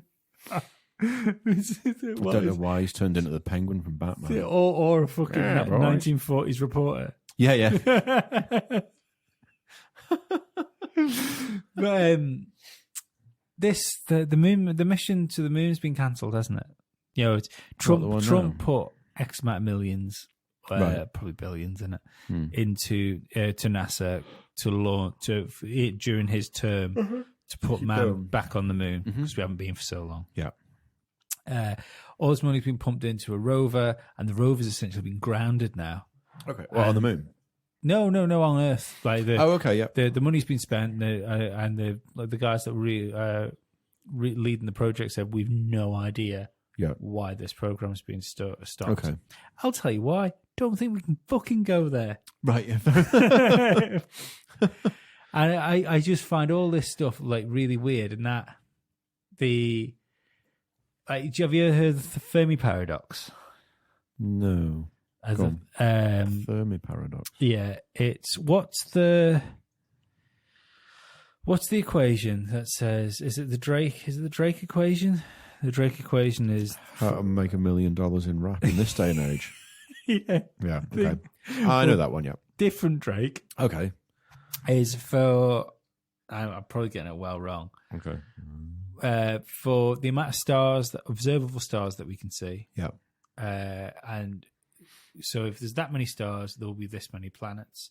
Of those planets, there will be this amount which are in the Goldilocks zone. Yeah. So that means this should be habitable. Out of those which are habitable, out of those how old are they? Yeah. And then you come up with a figure of the amount of intelligent life, intelligent life that we can get, or planets with potential intelligent life on it. Mm-hmm. The Fermi paradox is that's great if there is all this life in the universe, where is it? Yeah. Okay. Yeah. So, and it does. It makes you wonder whether, Like, are we the only thing? Is this like... Oh, we're just a fluke. If you're saying if it's a holographic universe, is it a holographic universe that's just fucking for us to be here in? Yeah. It's the idea that we go through the hologram a really bad one. Yeah. Yeah. Because the other side might be just everything's made out of candy floss. Well, let's face it. Look, I might start the candy floss theorem. I wonder what my goldfish's theory is about living in that fish tank. Yeah. Because I fucking guarantee you, if he leaves his vessel, he is not going to enjoy it. No. He doesn't know that. Let's try it. But yeah, it could be as simple as like, this is just our fish tank and maybe we should stay in our tank. Yeah. Oh, Jesus Christ. Yeah, I like that. So then just keep yourself to yourself. There's no need to go out there. Mm-hmm. Go and have a bit of a skeet with a telescope. Yeah. Things look pretty. But I don't even know if I'm that big a fan of like sending people to Mars to try and set up a colony there. It's getting a bit too Twilight Zone, that for me. I mean, don't get me wrong, the idea of fucking living on other planets, but we're in the horrible generation, I think, of where it's so close to be going to be cool. Everything's going to be so close to being cool. Like even like VR and stuff like that. By the time Arthur's fucking 50, he'd be jacking himself into the Matrix. Yeah. But we're just going to miss all that, and we're going to get the Betamax version of everything. Yeah, we're going to get the mini disc of everything. Yeah, this is so cool. But the really cool shit's just about to come around the corner. Yeah, VR and all that sort of stuff. AR, I think, will be fucking huge. That's right. Oh man, it is. Mm. It's like being 70 in 1998. Yeah. Fuck. Yeah. I'm like, I'll be dead before this is all fucking amazing. Well, I looked at the sci-fi film timeline thing. If we live to about 90, we're going to make it to the year that Demolition Man was set. Wow. Right, which isn't. I could live with that. A little thing. When was Blade Runner? Next year. Is it really? Hold on, is it next year? Next year's a cool one. This year, yeah, because this year's Rollerball, next year's Blade Runner, original Blade Runner, obviously. Yeah. Although we'll make remake. Yeah. We're going to miss out on maybe Arthur will hit Alien. The year that was. When was Alien? It was like 2,100 and something. Oh. We'll need some massive advancements there. Yeah. Sci-fi timeline.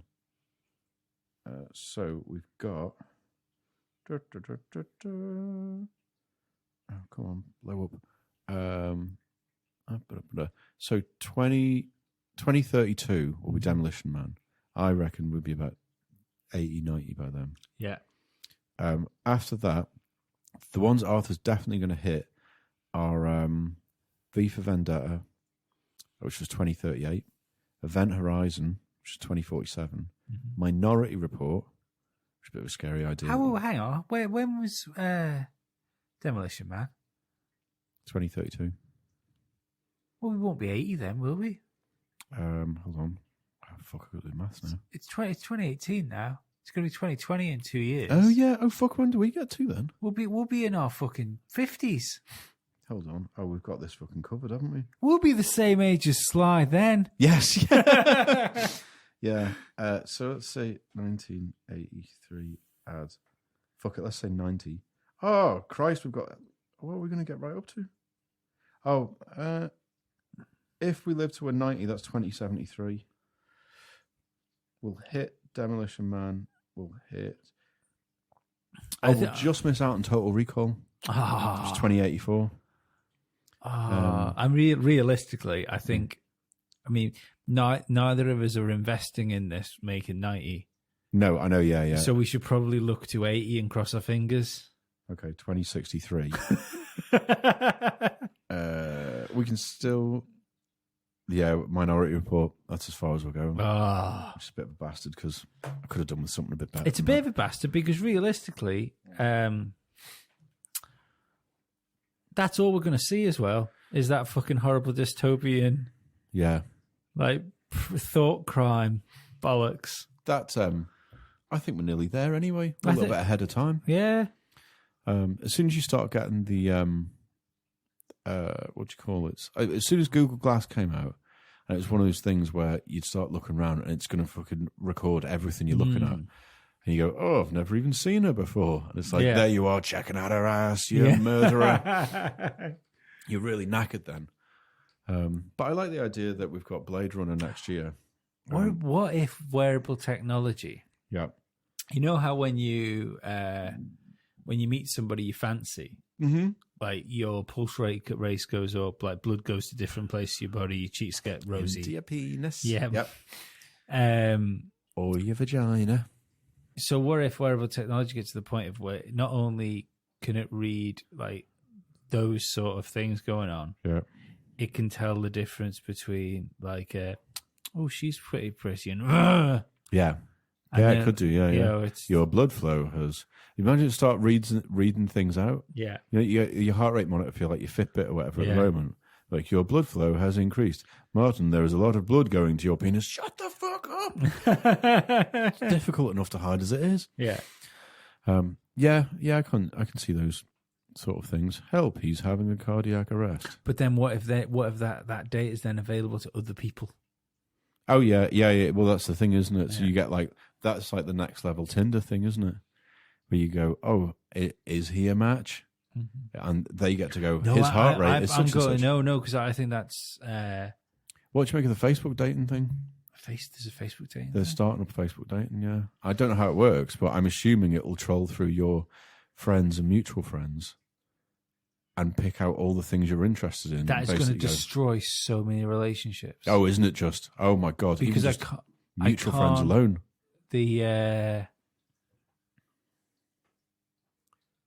I don't care how happy you are. You'd have to try. You'd have to see out of all the stuff you like and all the things, who the ideal match is. Who your matches out of your friends list. Do you think the amount of shit that you've got on Facebook? Yeah, it's going to hit you with your perfect match. And then when you think, so you've got all those things. Then there's the fact that these people are your friends. Yeah. The amount of photos you've been tagged in together, the amount of places you've been to. But I fucking guarantee you that it'll stick me and you together. Yeah. Because on those things of click your thing, the amount I've shared, which has sent me to you. Yeah. But you got the wrong parts. I got the wrong bits. I know. Come on, Facebook. Got glasses. Sort it out. Spexist. Not worried about the penis. Yeah, I couldn't even bug out. I've had the penis before. I mean, bloody hell. But Man after my own heart. But imagine you've been in a relationship for years, or you're married or something like that. And especially if it hits you at that right time, because you're 3 year itch or 7 year itch, or whatever the fuck it's called. Well, 7 years, 7 day, I don't know. 7. But you've had a few 7 days, not itches. Just the amount of time that you've been. But I think everybody in every relationship gets to the point in a relationship now and again where they'll just look. They'll be walking through the street and they'll think, "Do you know what? I would have sex with just about anything right now." It's like cracking the pavement. Fuck, that's a. Yeah, but absolutely, that could raise all sorts of shit up, especially if they do if you're not signed up to it. But imagine you get it's just sort of two people, that have been sort of marginally attracted to each other there, and you go, but there's just been like you've acquaintances or friends, and then you send the message, go, oh, it's dead funny. Facebook put you us together, and then she says, oh no, right. I did the same thing there. Yeah. You can't tell me that there wouldn't be that thing of you going, am I missing something here? Yeah. It's that fucking Black Mirror. It is the points system. Oh no, the one where it goes, you now spend 3 years together or spend 3 weeks together. Yeah. Shit. Yeah. It's scary shit. Oh, we're so fucked. I know exactly what's going to happen. I'm going to end up alone living in a log cabin somewhere. Yeah. Just like the most technological thing I will have is a plate. Yeah. Yeah. To the point where I've even denounced cutlery. Amazing. Yeah. I'll use a twig. Okay. I've whittled a spoon out of a side of a tree. Did you ever see that Bear Grylls thing? where he's crackers, isn't he? He made himself he part of his thing was you've fucking stranded somewhere. Yeah. So he had to hunt fish with his bare hands. Okay. He's got fish. So then he obviously starts a fire. Did he piece of piss for Bear Grylls? Did he Bear Grill them? No, he sauteed them. Right. Then he explained how you could cook it in leaves and stuff like that by just throwing it on the fire, so you don't have to try and build yourself a spit. But then he needs something to eat it with, doesn't he? His thing was, he said, his tempting it would be to eat it with your hands. You don't want extra germs and bacteria getting inside yourself in this situation. So he got himself a rock and like found some old wood. Yeah. And then there was sort of a screen wipe. Yeah. Like sometime later. 16 hours later. And he whittled himself a spoon. What a prick. But not only did he not happy with just whittling the spoon, he'd done like a totem pole handle. What a cock. One absolute bellend. I was going to say you was going to go like fully Bear Grylls and like clip his toenails and use that as like some sort of prodding. Like no. This was all about it was all about cleanliness, this one. Right. You know, like sausages on cocktail sticks? Yeah. You just have like a bit of fish on a little toenail. You have to have some fucking toenails on you, though. He would. He's Bear Grylls, isn't he? He's got toe claws. Yeah. I think we're absolutely at the point. Do you think... I'm going back to Suicide again. Do you think Suicide Watch will go up with that whole Facebook thing? If you're saying if you message someone and go, "Oh, I did this for a laugh," and it came up with this, and it's like, but then the other one, like she came back and went, "Oh, I did it as well," but it came up with Dave, and you're like, "Oh, we were never meant to be." I think it's going to go up anyway because I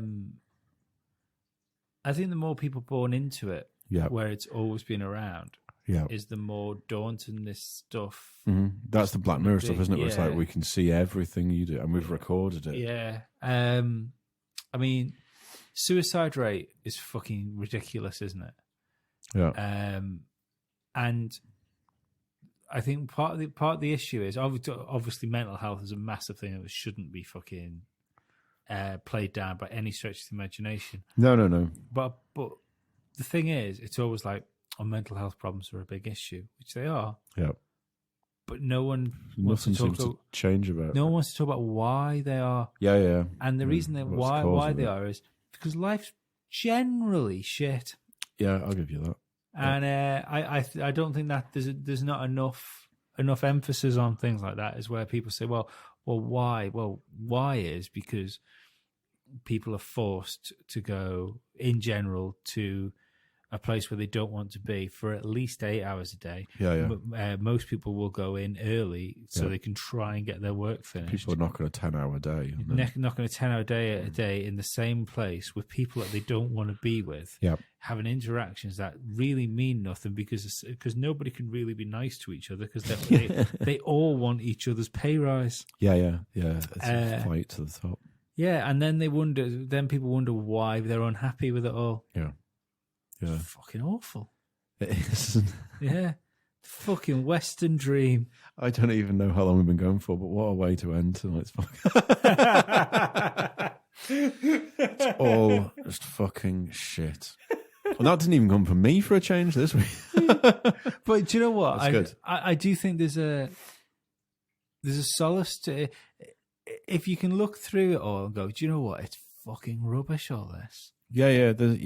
You're able to look at yourself in the mirror. Yeah. I had a guy I work with. Maybe you shouldn't. Sorry, but maybe it's not a great thing to be able to look at your entire life with a sense of irony. Yeah, that's very true. I worked with a guy. I said to him once, "How are you?" General passing. Yeah. He said, "Oh, nothing that a bottle of whiskey and a length of rope wouldn't solve." I was like, I'd love to be that comfortable with my own mortality that I could just. Just throw that one out there. I like to. It's being comfortable the fact that you don't think it's going to happen. Yeah. You say people are like comfortable in their own sexuality and things. Like we fucked about with not fucked about.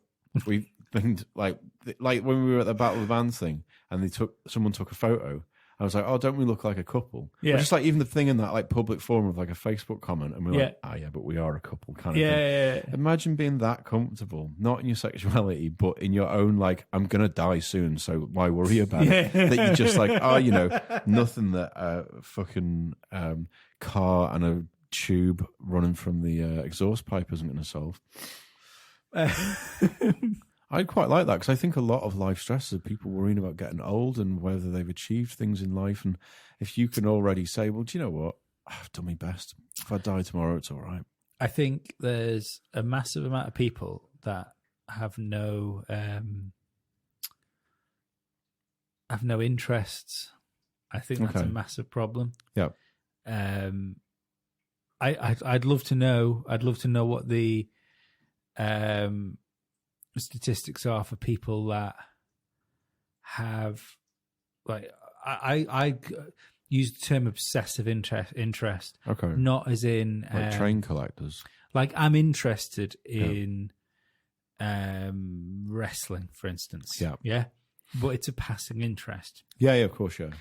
I'm obsessed with Formula One. Yeah. I'm obsessed with playing drums. Yeah. You know, it's these are things that I don't think I could function on a day-to-day basis. Yeah, Even doing things like this, to a certain extent, the reason I like playing music is I like the idea of being able to entertain people. Okay, yeah.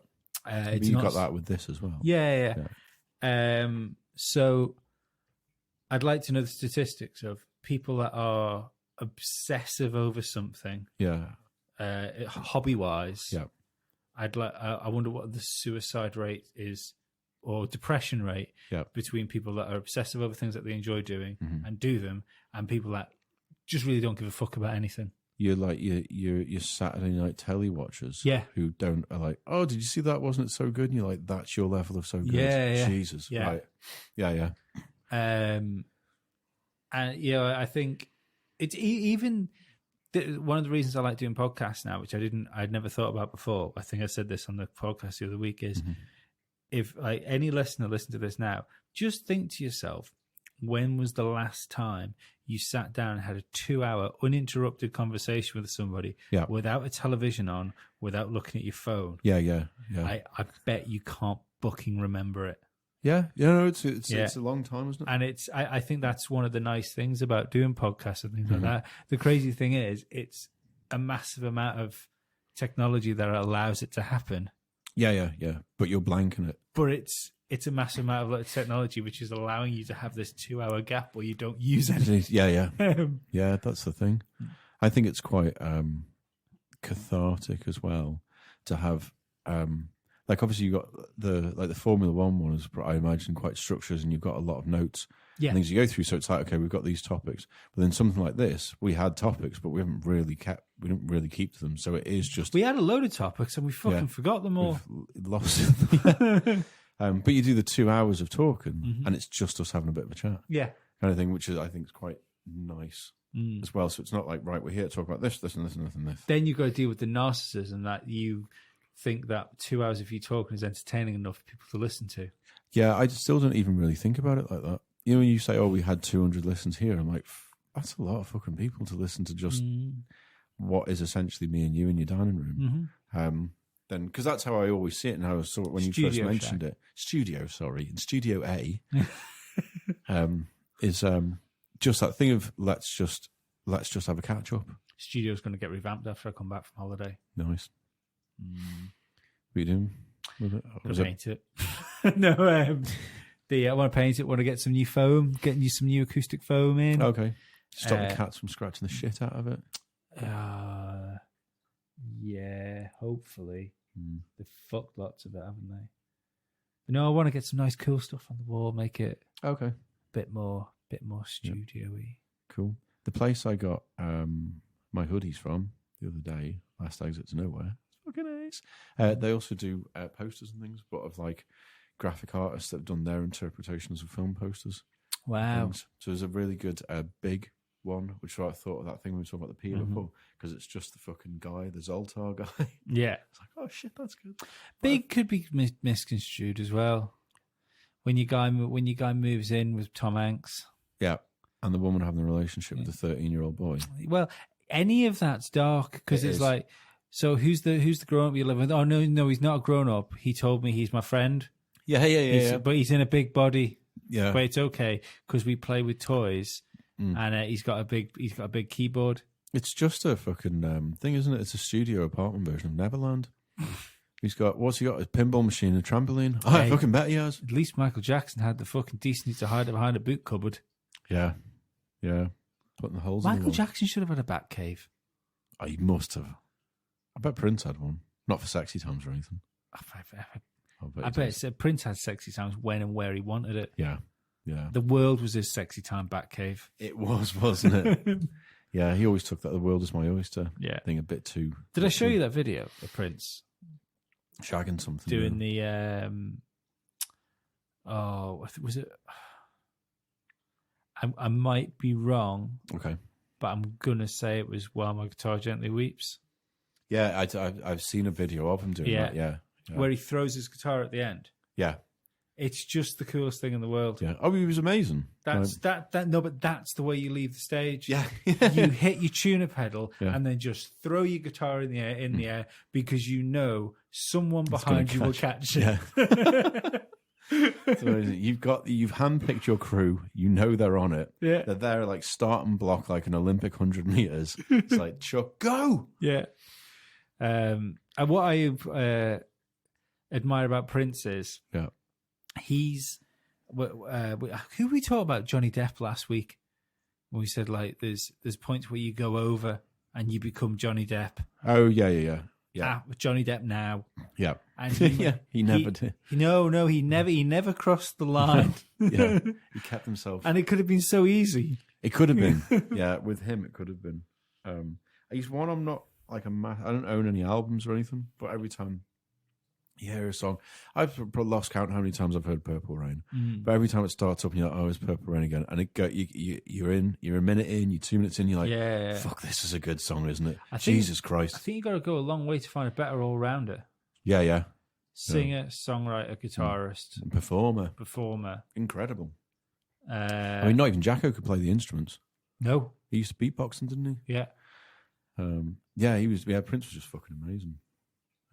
Like, for me, George Michael was amazing. He's a hell of a guy. Not on the same level as Prince, but still. No, that's why it caught me off guard. That was, again. Sorry, I'm not comparing him to things, but I think he was a very underrated performer and singer. I don't think you can argue with songwriting either. No, that guy's wrote some fucking songs. The guy can sing. Yeah. Fucking Fast Love. Fast Love's a great song. Yeah. There are two, not one, but two George Michael tribute acts. Also, Fast Love just proves that in order to write a really good song, you need something shit to happen. Yeah. Yeah. How many times have you ever had the so-and-so split up with his girlfriend or wife, and your first thought's been, kind of an album coming out of this one, isn't there? Yeah. That's a shame. Yeah. Unfortunately for Phil Collins, for him to write his masterpiece, somebody had to drown. Yes, exactly. Yeah. Could you imagine, right? For anyone that doesn't know that little musical fact, In the Air Tonight was written because he watched somebody drown. There was nothing he could do about it. Yeah. That's bad enough, having one of your family drown. Yeah. But then to hear that song afterwards, imagine fucking hearing that with Hawkers singing it back to you. Oh, God. Jesus Christ. Well, that reminds me of that Jesselnick joke about I had a son, but he died. My son died for the same reason Eric Clapton's son died. Yeah. Inspiration. And that's not even my favourite joke on that subject. Terrible. My favourite joke on that subject is, what's the difference between a bag of cocaine and a baby? Don't know. Eric Clapton would have never let a bag of cocaine fall out of a hotel room window. Do you know what? That's a fucking thought, you know. Yeah. Like do you know like the horrible rogue thoughts you get? Yes, I'm very well familiar with Right. I had a horrible rogue thought the other day because like my son likes being on my shoulders. So whenever we're leaving the house, I'll stick him on the shoulders. I've only forgot to duck once going through doors. Wow. But Wow. That's proper face plant as well, isn't it? That's not just like clipping the top of the head. Yeah. So that's better because at least it gets it like in the solar plexus area. Oh, does it? It's not like I'd rather it there than the face. Yeah. But we've got on potential decapitation, that isn't it? Fucking hell. On my gate outside, there's like little spiky things at the top. I thought, fucking hell, imagine I tripped and impaled him on the spikes. Oh God, yeah, no, that'd be horrible. And then that's just what when you have those thoughts that you have to shake it out of yourself. Yeah. I forgot where this was going. Your horrible thoughts. What were you saying about? What were you talking about before? Clapton's kid falling out the window. Yeah, you were. But I think you just rounded it off by saying Arthur falling on a spiky gate. No, there was another point I had to make. But either way, did you laugh at the thought of it? No, it was a horrible thought. Yeah, no, shouldn't, can't have that. No, I don't even know how to explain it. It's the panic. Laura, something bad has happened. I think Arthur fell over. Tripped. Yeah, there's no push. We've said that before, haven't we, about putting blame onto someone else when it's entirely your fault. That one. How did he even get up there? Fucking know. But it was the dark thoughts. But it's never more apparent having a child, and like it's I was only thinking the other day, thinking like I can't imagine how shit it would be to accidentally kill your child. Oh yeah, it'd be fucking horrible. Wouldn't but it? the crazy thing is, I think it's well easy. Yeah, I think it's more like it's more than easy enough. I'd hate to think of the amount of children that have been stepped on, because as soon as the little fuckers get mobile, oh, they're off. Yeah, Arthur can shift. Yeah. I was just thinking about it the other day, thinking, oh, fucking hell, how would you live with that? Does it? I know two people like McCann. Yeah. Just take a minute to enjoy that one. Oh Christ!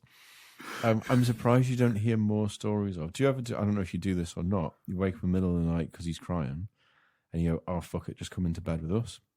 No, yeah, we've got a pretty big rule on that sort of bollocks. Right. But it happens. I'm surprised there's not more stories of I rolled over in the night and smothered the child because I've had cats. Okay, because I was terrified of when smothering a cat, especially when Ruben was a kitten, because he was. Yeah. I got him as like a proper kitten. Yeah. I just thought, I'm gonna fucking kill this prick. Yeah, and I genuinely think it changed the way I slept. I think I move less. Mm-hmm. And yeah. Oh, that's good. Good pre-match warm up for childhood. I think there's an awful lot about. We think people say, "Oh well, there's." You grow and you change, but I think there's. I think the brain. I think there's a lot of chemical things that go on. Yeah, I don't know how you'd fucking prove it, but there is definitely a biological change having a child. Yeah, than just fuck, I've got to look after this. Oh yeah. But at the same time, I think even if you joked about that, like. Laura's pregnant, fucking hell, this would be a miracle if this one fucking lifts its first. But you don't really think that. No. I think you put in the situation, you're like, okay, I'm a fucking adult. It's not that scary. Yeah. Let's get it. So there's a load of sleep. Like, sleep is fucking gone. That's par for the course. Not for us. That's been fine. Has it? Fantastic. Yeah. But I don't really think there's anyone. He sleeps about 10 hours a night. Jesus Christ. Or he doesn't, but you do. Oh, no, 12 hours. Put him to bed at 7. We wake up at 7 in the morning. Fucking hell, that's good going. He's a magic child. Yeah. Don't have a second. Well, or, like me, massively lazy. Yeah, there's always that. Yeah. Good on your lazy genes. Well, you think so. Yeah. I hope he has more go in him because I haven't got a pension. No. And I do look at him as an insurance policy. Has he started anything musical recently? He dances. Anything you can encourage that will make you a mint in the future? I mean, do you think he's a child prodigy? I don't. He's very difficult to scare. Right, that could work. Yeah, there's a talent in there. Like you can't make him cry. Like you can if you scream at him or shock him, he laughs at you. Psychopath. Maybe. I'm thinking cage fighter. I could do. Yeah. Yep. Drill sergeant. Excellent cannon fodder. Yeah. What else has got to be a heartless fucking politician? He could be prime minister, chief minister. Yes. One day, son, all this will be yours. Even the dark lands. Traffic warden. He could be he'd be the best traffic warden in the world, though. Undertaker. You got to be fairly stony to do that. Yeah, that'd be a horrible job. That's like the reverse florist, because they think they're apparently the florist is the most it's the nicest job going. Relaxing job in the world. Oh, but it is just the smell. Stress levels. Yeah, florists are supposed to be the lowest stress level of any job. That'd be amazing, though, wouldn't it? Just walk, it'd be like working in Lush or something. Yeah, but I love the idea that if being an undertaker is like the reverse florist, I love the way it's like a proper duality because they're still connected. They are, yeah. Yeah. You know, if you think of an undertaker walks into a florist, all just like the flowers just go as he walks past them. It's just death just surrounds him. It's like, oh God, get out, undertakers, get out. It's like when a pigeon goes into a normal shop. It's like, fuck off. That sounds like the beginning of a joke, doesn't it? Undertaker walks into a florist. Yeah. And by next week, I'll have written the punchline. Yeah, you can't have florist says, why the long face? No, well, I'll think of something. Something buried. Yeah. I'll think of something. It'll be grand. We'll set him up for life on something. It's fucking. This is Musty Audio's Journey of Life podcast, isn't it? We've got quite. I've grown up. There's not as many poo You're jokes. sober, which doesn't help. That's true. Yeah. But I suppose is it I did just tell that fucking Clapton joke though. Two of them. I did talk about impaling my baby on the gate outside. That's true. Yeah. Okay. Well, maybe normal service is resumed. We've redeemed ourselves. Is it time for us to fucking drive this boat home? Yeah, I think we've been going for quite a while. I think it's a next episode's guest episode.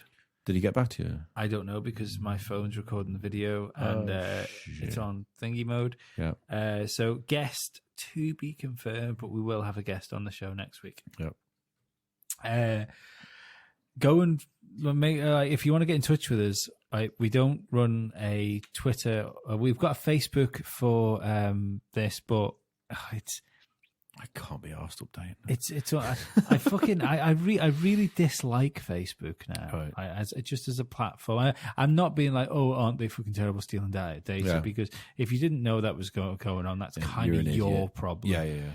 But I ban myself from going on Facebook because I can't stand some of the stuff I read on it. Yeah. Yeah. So, and even then, I think I shouldn't know what I know about some of my friends. Okay, yeah. And I think it just makes you think, like, what's going on with you then? Yeah, because this isn't the person I know. Someone's fell on hard times there. So yeah, Facebook isn't the way to get in touch with us. If you want to speak to us, tweet me at @ItAllShunt and me at Base Martin. Yeah. You can sign up to our Patreon if you want an extra 2 podcasts a month. That's $5. There's different tiers. You can just go and give us $1 if you want. It's like a tip jar. Just go, "You are really funny." There's $1, but we'd prefer it £1. I wouldn't prefer it just for the extra money. Although that is nice knowing that the podcast is starting to help pay for itself. Mm-hmm. But it's nice having the patrons to know that when you do the extra show that you're doing it for other people. Yeah. You try and be a bit more funnier. Yeah, I think so. But I've always found that. Like, I find on the Formula One podcast, I think the Patreon to be fair, the Patreon, the Formula One podcast, is more like this. Okay. Thing. A bit more relaxed. Yeah, but it's only half an hour. But Right, I generally enjoy doing that more than the main show, and I found I think our Patreon podcasts tend to be more fun than the show we've just done. Somehow, I don't know. It's weird. It's that show's done. Time is backstage. Yeah, it is. Yeah. So you can go to our Patreon. You can do that. I'll leave the link in the description. We've also got a page on TeePublic. So if you don't want to give one of the big merch tiers to set up, a t-shirt, and you still fancy a t-shirt, you can go and do that. We would prefer you to do the Patreon one, even if you just do it for a month, because I think we make more money from the t-shirt from doing it through the Patreon than we do through TeePublic. But if you don't want to do it, just in case, if you're the guy which signed up to Netflix 5 years ago to watch the first season of Arrow and then still hasn't cancelled it. I totally understand you not wanting to get involved in another monthly payment thing. Gamble aware. Yeah. But go and check that out. Apart from that, I don't think we've got anything else to plug. What are we playing out with? Oh, shit. Hold on. I do know. You've got one job, man. One job in every fucking week. I know I've got it. It's a group called All Hail Hyena, but I just need to find the name of the bastard song. It's called... for fuck's sakes, how do you pronounce that? Sabbathshin? Sabbathshin? Yeah, it's actually a pop song. Oh. So it's flipping ace. I just not really sure how you fucking pronounce it. We'll I'll put up links or whatever on Twitters to all their bits, so you can check them out. But yeah, that'll do them. All right. Thanks very much for listening again, and we'll see you next week with a guest. Bye-bye. Bye-bye. There we go, people. That's another episode done. Just a quick shout out to our patrons. I'd like to thank GWBM. No name to speak of there, so I'm not sure. Let me know on Twitter which one you are, just in case I don't know, because it might be someone I'm speaking to regularly, and I don't know. Thanks to Alan Bradley, Gemma Reed, Dan Holmes, Luke Nipper, Jordan Holmes, Brian Christensen, Mike Hughes, Glenn Watson, John Daly, and Wayne Hines. Again, thank you all for patronising us, because it makes it easier for me to do. I'm going to plug it again. The one I want people to go on is the £5 a month Patreon, because that gets you the 2 extra podcasts. If you go on, sign up to that, you get 2 extra podcasts, one after we do a guest episode, 2 a month. So go and do that. I enjoy doing the Patreon podcast, and obviously it's better for us, because the more people that do it, A, the more money that comes in to help us pay for doing this sort of stuff, and B, it means there's more people listening to us, which makes it nicer to do. If you don't want to do any of that signing up to the Patreon bollocks, then you can just go to TeePublic and you can buy yourself a Must See Audio t-shirt, and they look really fucking cool. So you can go and do that. Apart from that, this is All Hail Hyena and Sebastian. I really hope that's how it's pronounced, because I feel quite clever at that if I've got it right, but I'm probably wrong. Thanks very much. We'll see you next week with Chris Flood. Bye-bye.